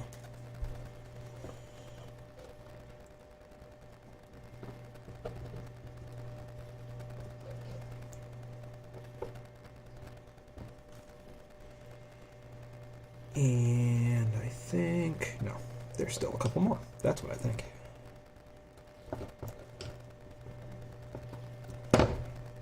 All that work gone. Okay, I think we now only have wires that go to the thingy madoo. No, there is one more. Get out of my way. Okay, alright. So now what I want to check is... Well, no, okay. If this is pin 1, and I remember my JEDEC pinouts, which I never frickin' do. Let me check real quick. Let's look up 28C256 pinout. So data is bottom 3 on the pin 1 side. Okay. Bottom 3 on pin 1 side. Pin 1 I have nicely marked for myself here. So that means this is D0.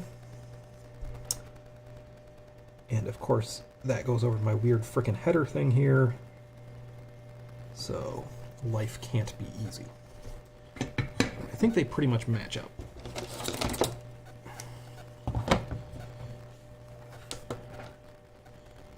So that's my D0.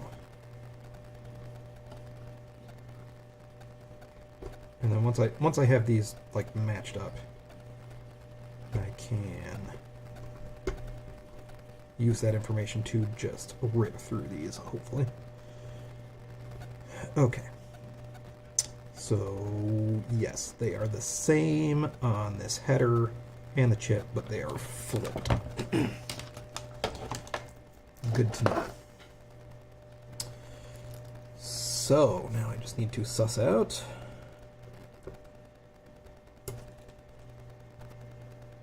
Well, yeah. Yeah. I'll go from data line to where it goes on the chip. Run it here, remove it there. And this is D0, and it seems to go to, if I'm not entirely mistaken, ooh, almost broke one. Technically did break one. Managed to save it. Okay, anyway. So D0. Christ's sake. It's just really dense in here. That's why. That's what my wife says all the time too whenever I walk in the room. Okay. Yes, so that is that one.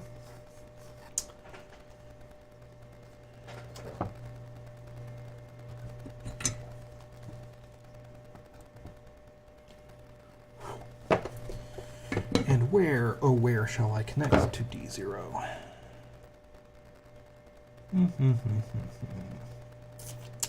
Shall I just connect on the SRAM? Probably the best way to go. And pin 1 is over here. Let me mark that with the trusted pink Sharpie that has been helping my monkey brain keep track of these things. Okay. So that means D0 is there. And so it shall be ran.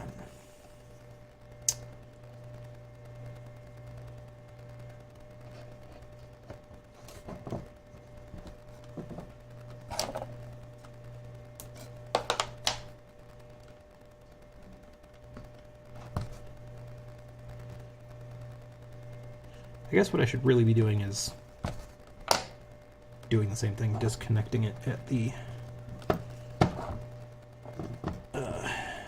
like data bus side, and then transferring it over. Whatever. If I'm getting it done, I'm getting it done. Oh no, have I made this too short? Would not be the first time. And that's always a pain in the ass to deal with, because then you got to get the wire to lay down just right while you're soldering it. And I appear to have lost my tweezers. It's going swell up in here, let me tell you.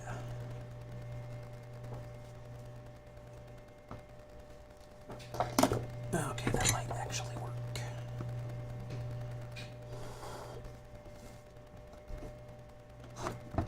Lovely. I hate it.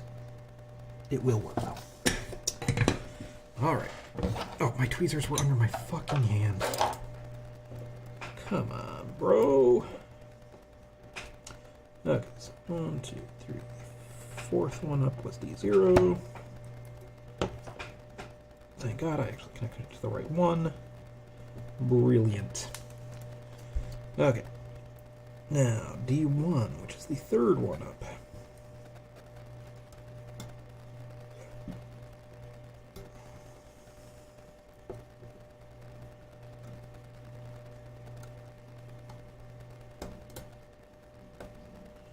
Yeah, we're at the density point of wiggling things to see what else wiggles to figure out where shit goes. Which is probably not an amazing sign. Okay, you go to the spot directly below where the other one was. Thank you, very convenient. These are all probably in order. I'm probably way overstressing this. In fact, if I look at the picture right in front of my face, they're more or less in order. There's some grounds between them. Anywho. So that was the one below the last one I did. And let's not cut this one short.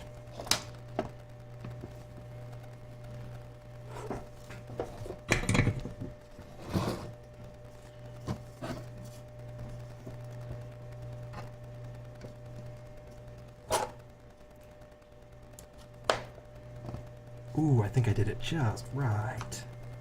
Satisfying.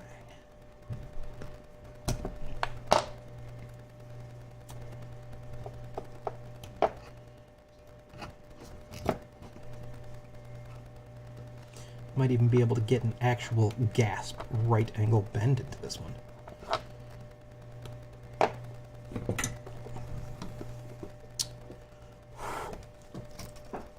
Nice. Alright, get off of my board. And finally, the last one on this side, D2. The famed, the classic. You all know it, you all love it. D2. And that is third down on the right. 1, 2, 3. Yes, you are. Yes, you are.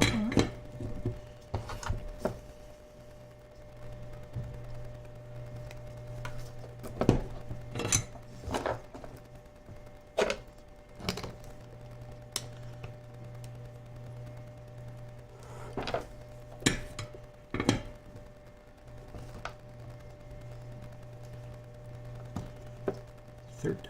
1, 2, 3. On the outside, on the outside, on the outside. 3. Air on too long because you have learned your lesson.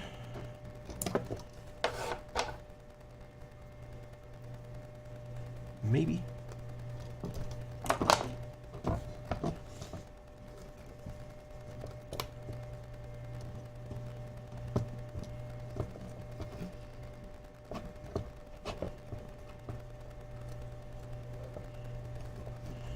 End up with a slight bend in the wire. That means it just really does not want to go there, dude.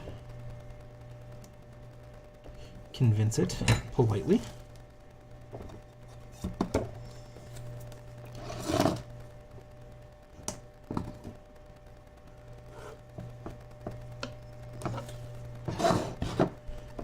Thank it for its service.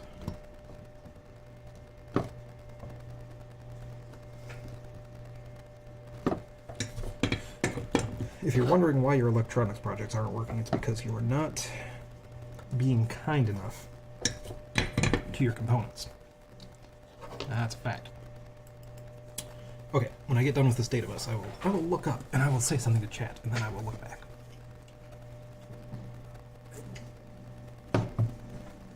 Promise.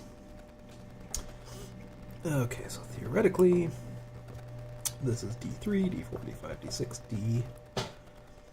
D7. 0, 1, 2, 3, 4, 5, 6, 7. Okay, that looks reasonable.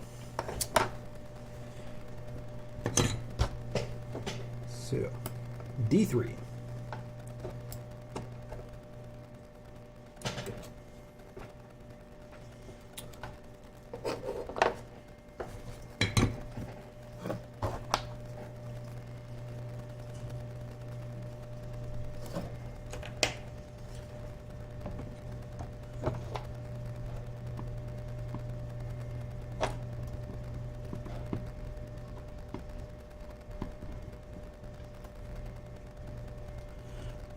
I bet I know what that weird wire is. The one that I was saying I will... having a register to reset my floppy controller with, and then we decided, F it. It looks like you can do that in software, so don't overcomplicate it. That's what that is. Yeah, all the joking earlier about looking back at your code and going, who the hell wrote this? It is the same with hand-wired electronic projects. Fucking fact. Hand to God. Because you look at things and you go, why the hell did I run that wire over here?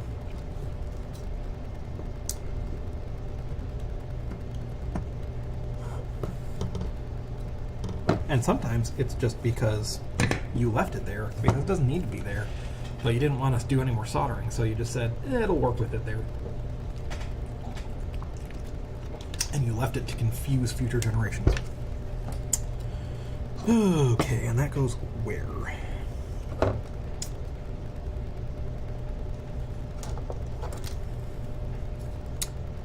2, 3, 4 down. 1, 2, 3, 4. Good. That makes sense. Because it would be really concerning if I ran a wire to something that already had a wire run to it. You know what I mean? So when that doesn't happen, I feel like maybe I'm doing the right thing.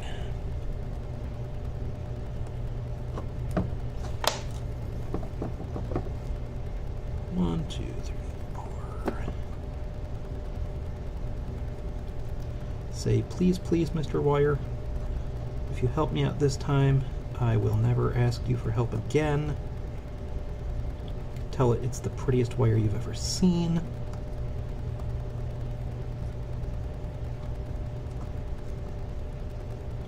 And if you're lucky, it might just go where you want it to.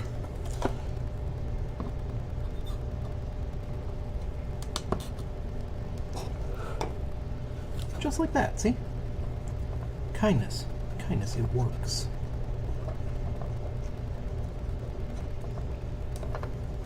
And then always make sure your wires are pretty, because that makes it work better.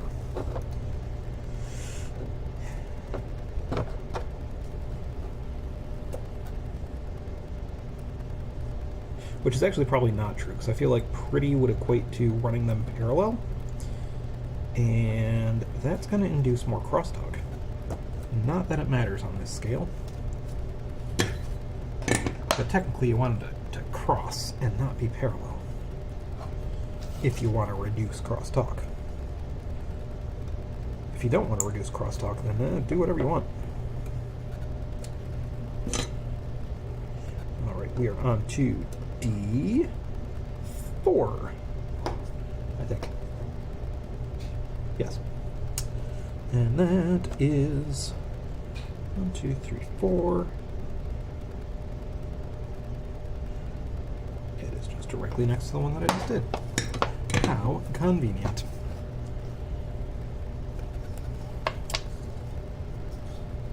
How probably predictable.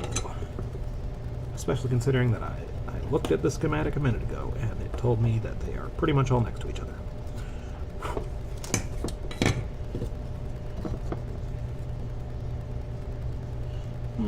Well, why am I counting? Just put it next to the one that you just did. Silly, silly, silly man.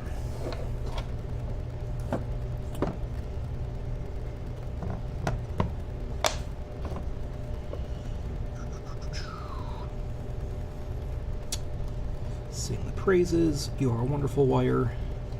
You go wherever you want, but I trust your judgment, for you are a wise wire, that you will go where you are most needed.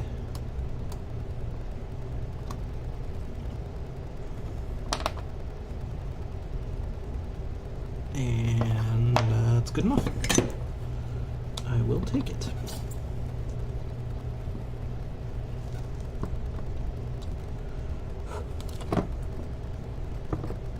Okay, there is 4. Strike it from from the board.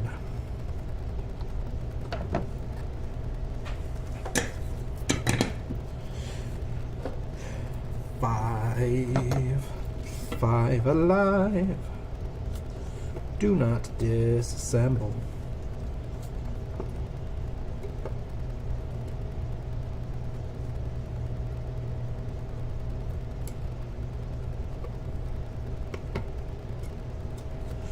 And you go where? Oh, directly beneath the one that I just did. I am sensing a theme.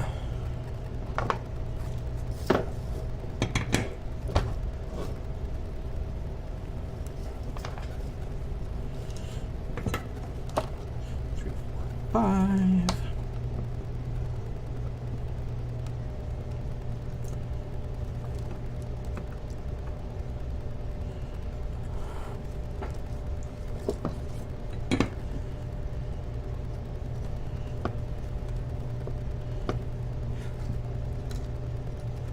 Did I say directly below?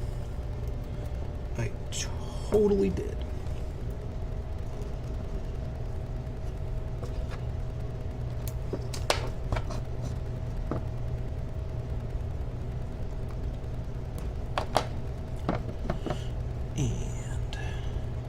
Say, pretty wire, go where you are needed. Because we are running out of unique special things to say to each wire, but you don't tell the wire that, because then it would not feel special. And you need this wire to feel special, so that it'll do your bidding. Because you are the Machiavellian wire installer.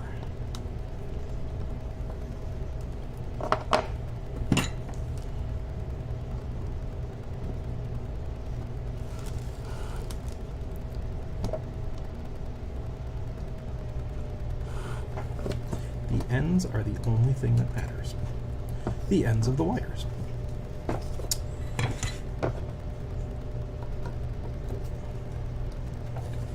Okay, we're getting there. 2 more to go for the data boost. So this is 6, believe it or not. And that one is actually at a slightly funky jump. Going around some ground and power. So you are one, two, well, I'll tack you on here before I forget. That was 3, 4, 5, 6.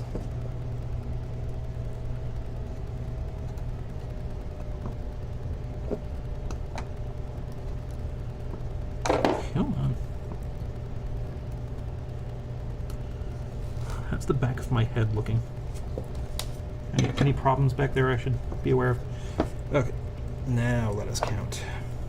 1, 2, 3, 4, 5, 6. That is. I can keep that in my head. 1, 2, 3, 4, 5, 6.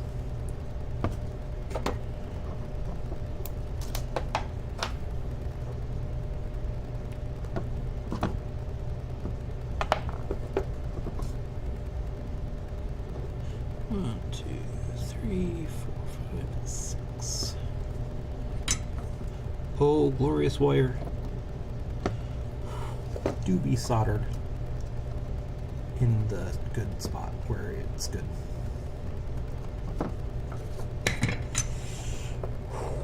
Last data bus wire. Swigo beer.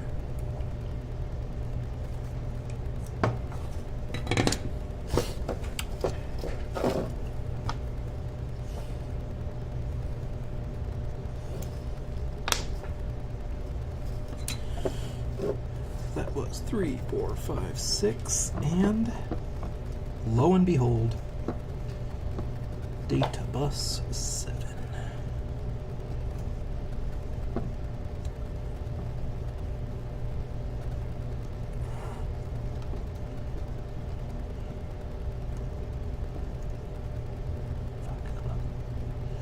Come on. I'm going to give that one a little more juice.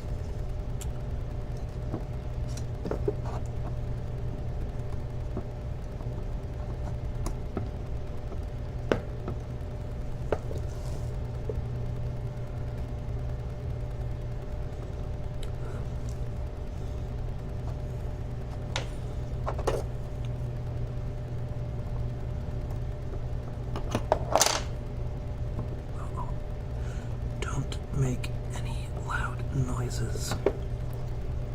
Okay, this has gotten hairy, and I am going to clip the end, because it is looking gross, because I am doing a bad job.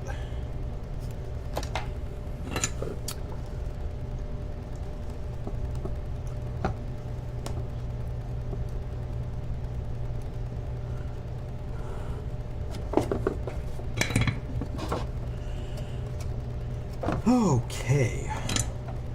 Disconnect. Where doth you go? Third from the bottom, outside, right hand. 1, 2, 3. Yep, that makes sense.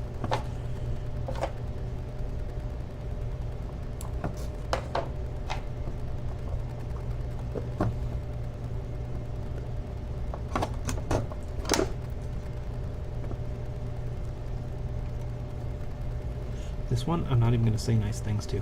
I bet you I can get it to work without. I'm going to try it. I'm going to not even sing the praise of this wire. Look at that. That one was just done with pure chutzpah. And gone. Data bus.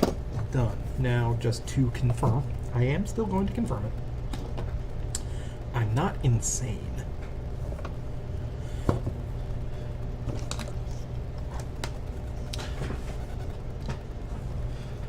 I would just like to note out of the corner of my eye, at some point Matt Nottingham said morning, so I should at least greet them back.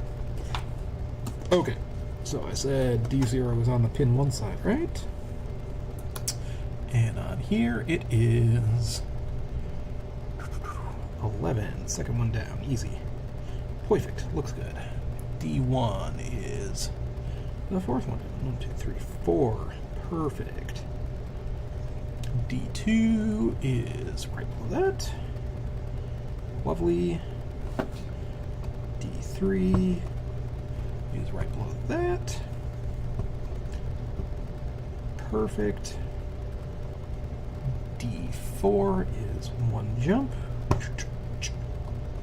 D4, good. D5 is another jump. 1. D5, excellent. D6 is right under D5. Uh-oh. Uh-oh. Oh, no, good. I'm just not pressing them. Good. And finally, D7 is a jump away from that. 1, D7. Lovely. Alright, that's data bus. And now, there are literally 1, 2, 3, 4, 5, 6, 7 connections to things that are not just straight up power left on this thing. There's a bunch of weird, like there's a lot of grounds though. So, that's going to take time. Hey guys, I'm getting the strong feeling that we are not going to get to the software part of this today. I just feel like it.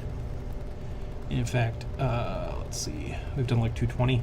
Let me figure out these last few signals, because I assume it is address, and like read, write, select, reset, probably. And yes, in fact, I can pretty much see which 3 are addressed. And then we will call it, but I will try and do another one soon. And we will wrap up power and try software, maybe.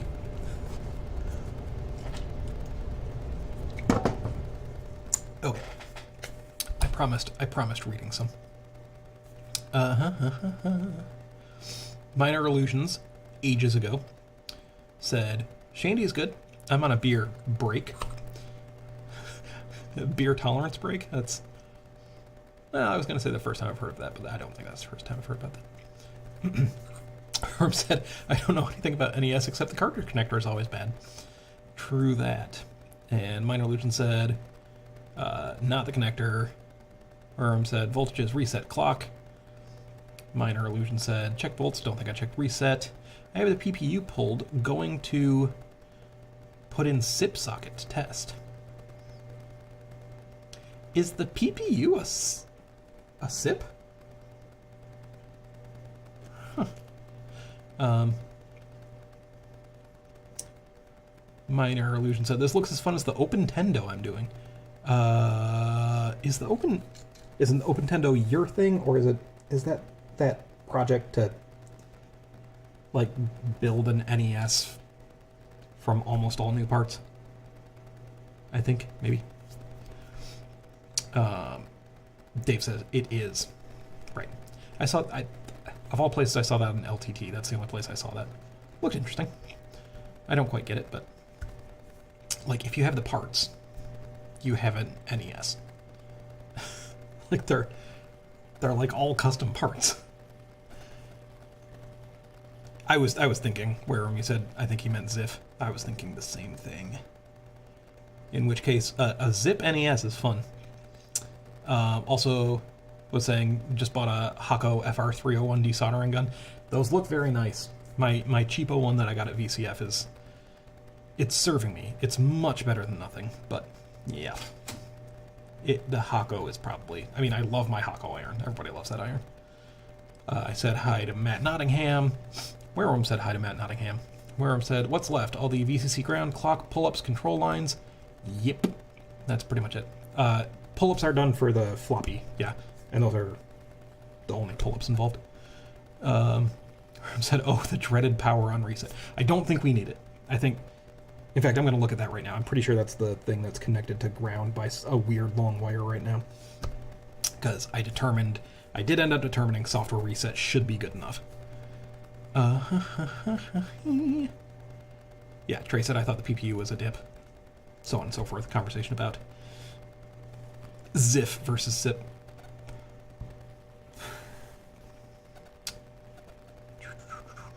Trey Dipsy said anything is better than a solder sucker. Solder suckers are... there are some people who can like use them. I've seen it done, and I don't understand. Like it's a dark art. It's in the hands. Because like I have way better results with desoldering braid. I like desoldering braid. Minor Illusion said no ZIFs on this thing. ZIFs on the OpenTendo.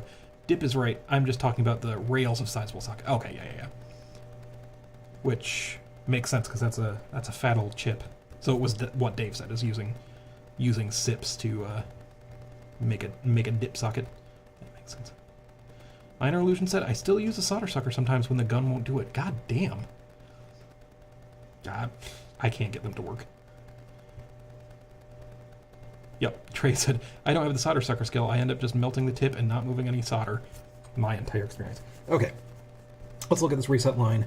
Let's do the address lines. And then the last ones are all things coming out of the glue logic. So I'm going to need to re-look up where I put those on the glue logic in the first place. But yes, let's see this reset, because I betcha. So let's see. Let's do some unnecessary counting. Okay, pin 1 should be this. So that is 1, 2, 3, 4, 5, 6, 7, 8, 9, 10, 11, 12, 13, 14, 15, 16, 17, 18, 19, 20, 21, 22, 23, 24, 25, 26, 27, 28, 29, 30, 31, 32. And 32 is... You know what 32 is? Anybody want to guess? It's reset. So, looks like I can just attach reset to ground, which is good. So that is inside second. Let's just attach that to ground, and let's do it the smart way. Where is the closest ground? It's gonna be pretty much 2 pins over. Yeah. Yeah. So let's just connect it to the pin 2 pins over. Easy enough.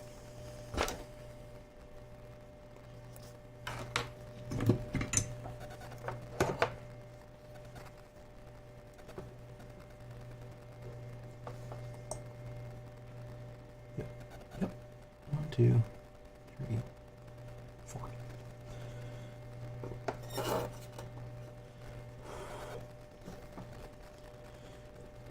I will say, short little runs with this wire, now that's kind of difficult.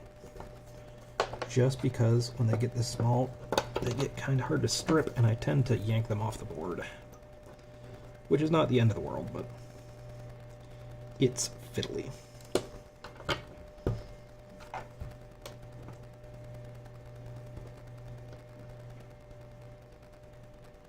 Which I did not, for the record, manage to do this time. So, good job, me.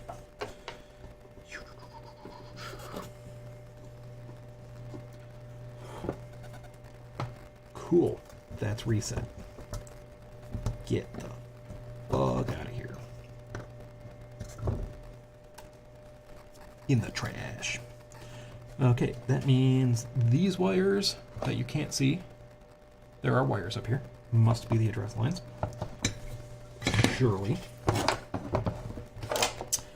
And that would mean, let's see, that was D2, D1, D2, D1, D0. So this should be a 0, and it is second in, top right.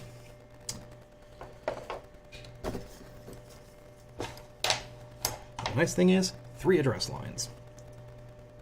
Only 3 pissant little address lines.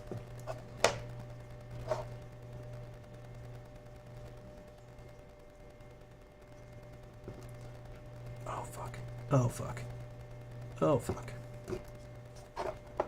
I have fucked up. Shit. Remember that wire that I was saying was too short and it was a giant pain in the ass because it was too short? I just desoldered it.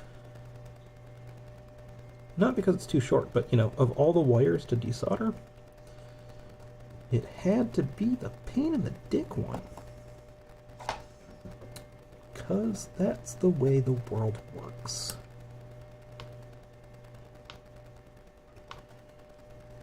Let's put that away before I hurt myself.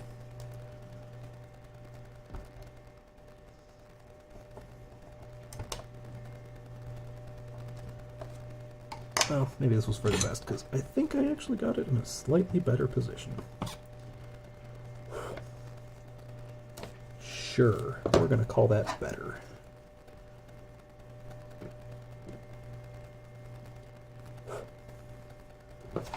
Alright, back to what I was doing. A 0.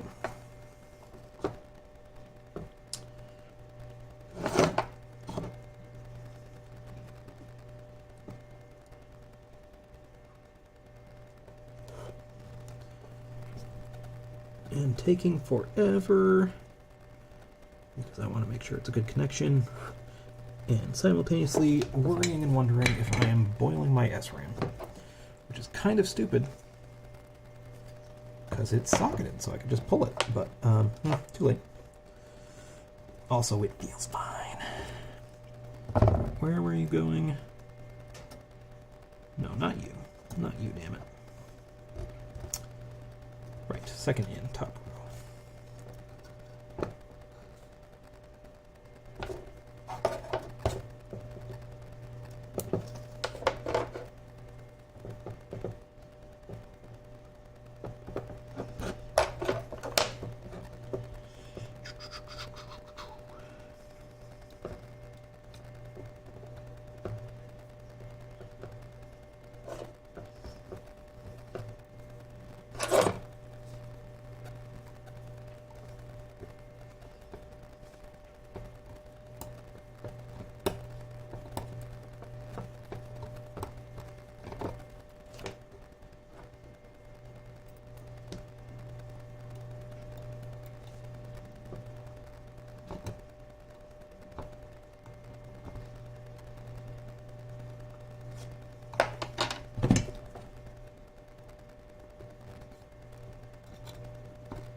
made that wire way too long. But you know what? It's connected. It's connected, and that's what matters. Okay, I'm going to remove this wire that is going to confuse me. I'm going to remove this wire that is A0, because I have done it. And what says this is A1, and that is the one directly below the one I just did. I do believe it is.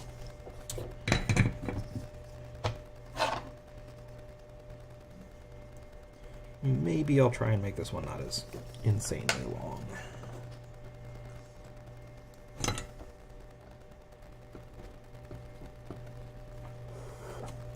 Okay, less issues accidentally desoldering things, which I will gladly take as a win.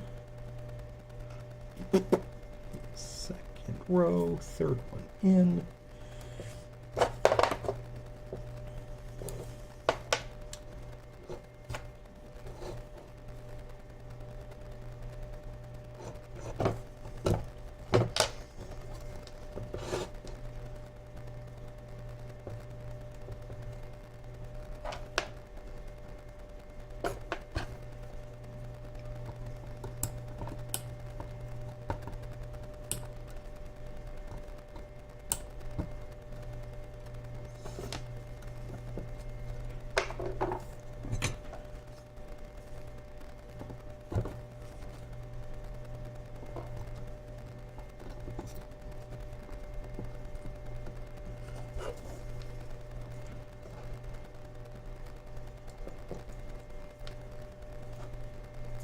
Yes. Yes, yes. So that means you get out of here. Bye. A goodbye. A goodbye. And now the last one, which is... Oh, things are getting so visible now. Oh, no loud noises. Do not wake the kid. Alright, so that was...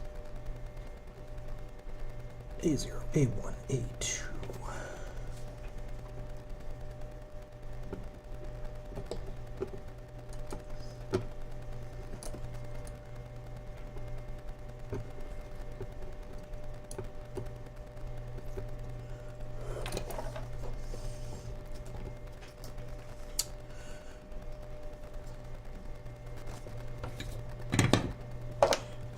Oh my god, I get to come up for air in a second. How exciting is that?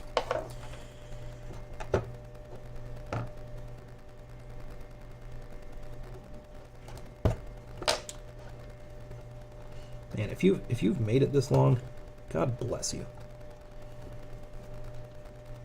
I don't know what's wrong with you, but it serves me good, so I'm cool with it.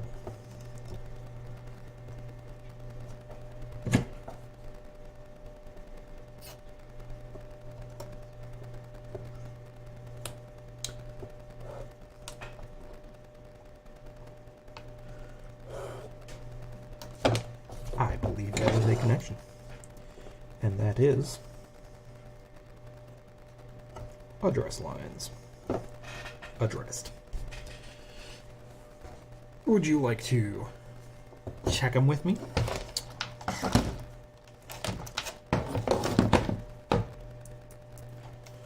All right, all right.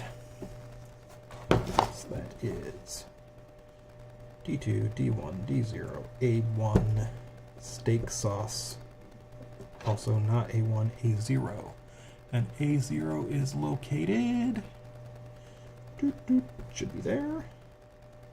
That appears to be connected. A1, right next to it, connected. A1 steak sauce, sorry. And A2 is adjacent corner. Yay! Did it. Okay, so now, I mean, really, realistically, I think I should just, well, let me look at what these wires probably are, which is chip select, read and write. Done. Oh, it has a DAC signal, too. Huh. Huh. Probably don't need it, but that's interesting to note for my asynchronous bus crap. But probably not necessary. Probably. Anyway.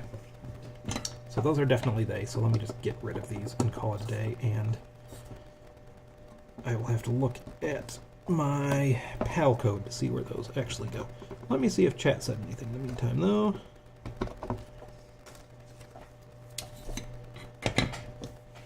Chat says some stuff. Oh, Dave said, spent all week rewriting my Apple II utilities to look pretty. Discovered Quinn Dunkey's TUI library after getting to the finish line. Oh, she has one? I know she has a YouTube channel, and I haven't really watched it because she doesn't seem to cover the kind of stuff that I'm interested there.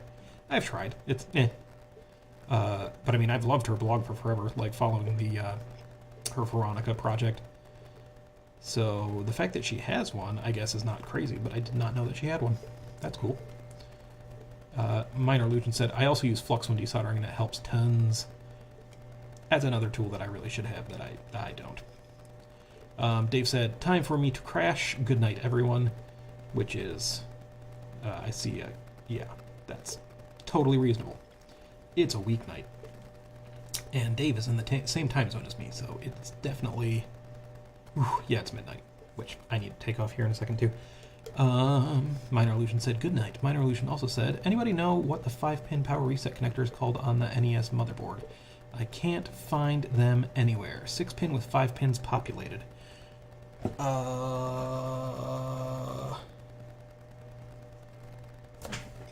you talking? Wait, no.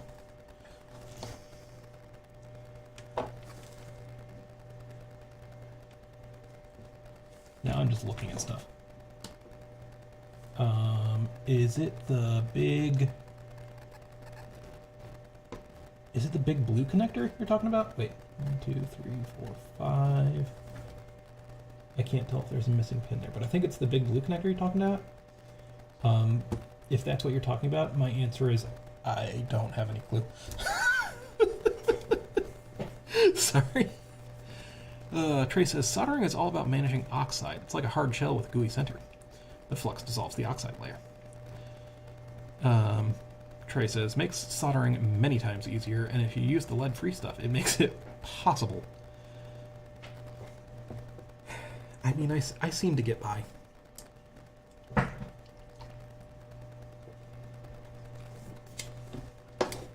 Also, I mean, I'm using rosin core solder, so. Okay. Right. Chip select. Read. Right. Let me review my sources. Sources say here. See my screen. Have a change of view. ROM FDC map bar. Okay. I guess let's start with FDC chip enable because that is staring me right in the face. So that comes from pin 18 on this doohickey, the PAL, the gal, and that would be, let's see, that's 20, that's 19, that is 18, which makes sense because it's like the only one that is not, doesn't have anything attached to it, so I'm going to trust that.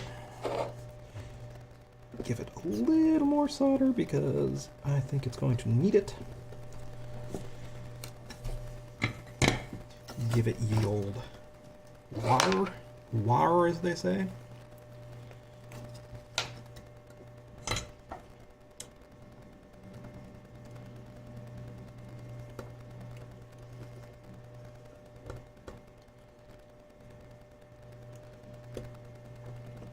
Trying to feed it under some other wires because I don't know, strain relief, aesthetic. That shall do. And now, what pin? Oh wow, you didn't even see me do that. Whoops. That's still wrong. There we go. Alright, so that was chip select, and chip select is on pin 6, and pin 6 is 1, 2, 3, 4, 5, 6, which means it should be right next to a 0, which it is. So I think I have the right one.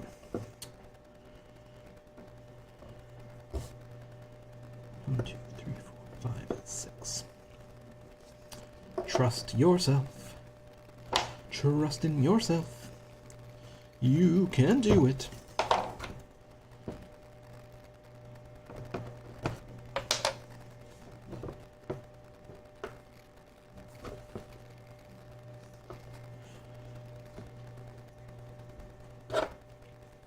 Do some more weaving because, I don't know, strain relief. Also just to keep it from moving anywhere. Because, boy, these things, they're wiggly wires. Wiggly wires. Man, that should have been the name of my channel. Wiggly wires. Missed opportunity. And now, it has transformed from a good idea into a lifetime of regret. Oh my god, I think I also did this one just slightly too short. I think it's gonna work, but 1, 2, 3, 4, 5, 6. Just making sure I'm not crazy. Oh no.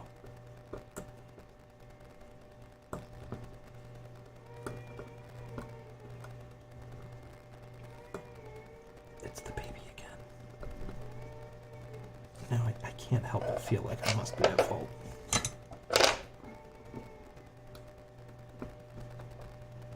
He's directly above me.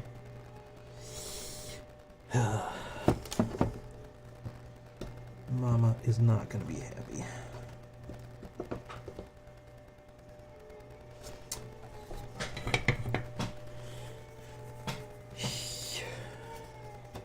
Well,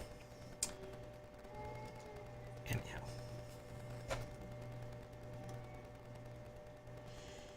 So now we will do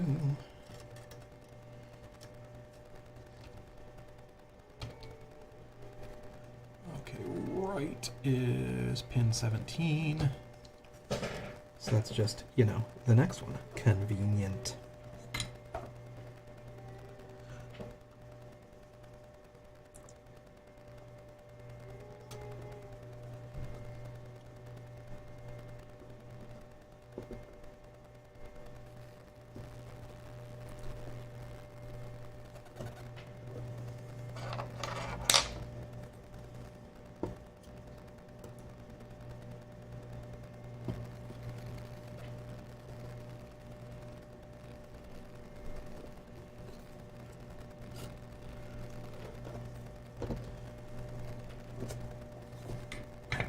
I'm just gonna have a silent moment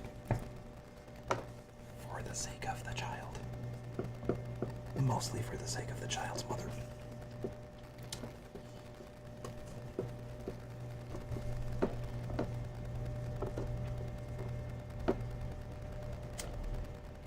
Okay, right goes to 5, which would be the one right above it. 1, 2, 3, 4.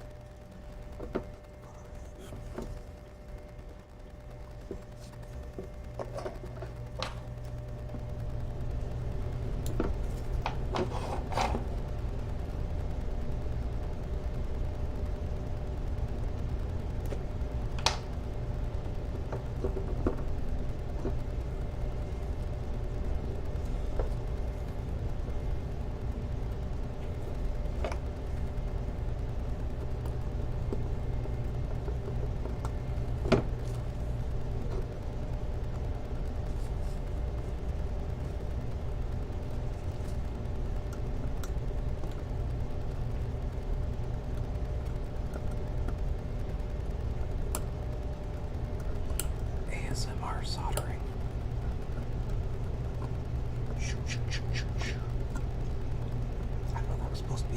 ASMR noise. I don't know what they do. I think I shall retire early.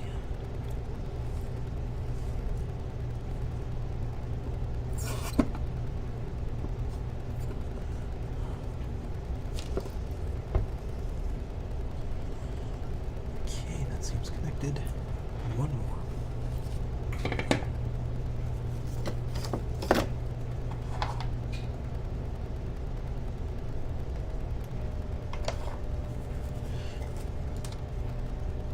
Tell me that read is 16. It is.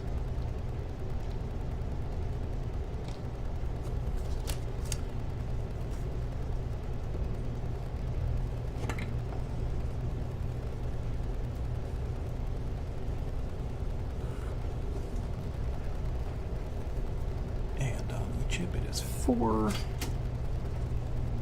which is 1, 2, 3, 4.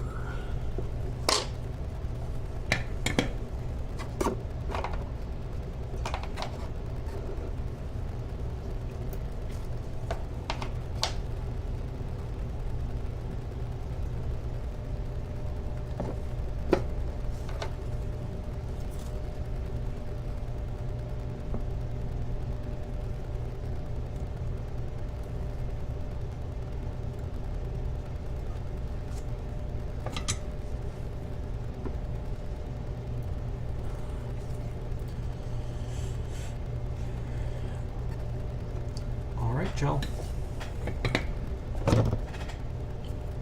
Oh, maybe let's I will test those connections and then outro.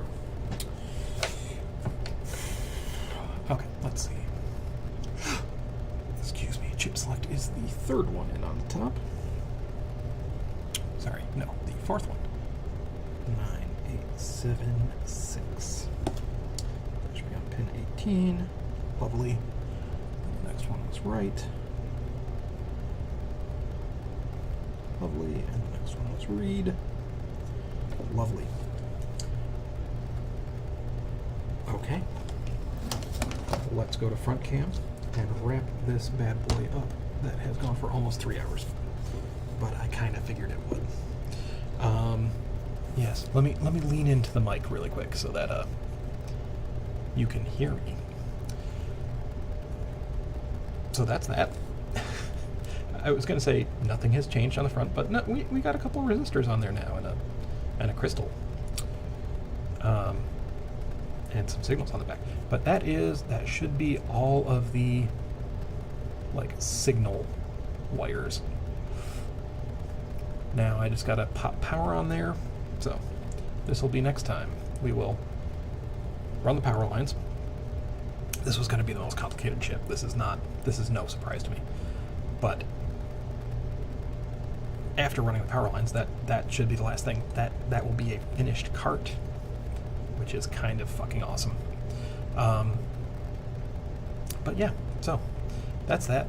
Little bummed that we couldn't get to powering it on today. I could power it on just to make sure that like I didn't break anything, but I'm not going to do that because I need to go to bed. Anyway, still very pleased with this. It's looking toit. So far so good. So next time I promise you, firstly, I will try and do it a little sooner. Maybe this weekend, hopefully, if things work out. And I mean, I did a midweekday or a midweek one because like I just needed to do one. So that's why middle of the week. But anyway, I think it's coming along. Next time, I promise you, we'll get it in there. We'll run power. We will do the bitbang serial at the very least, and get back to banging our heads against floppy drive software. Anyway, let's check chat, and then I will sign off.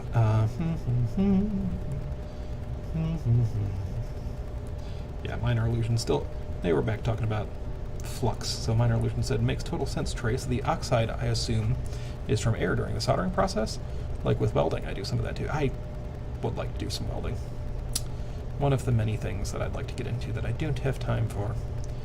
But that is my understanding.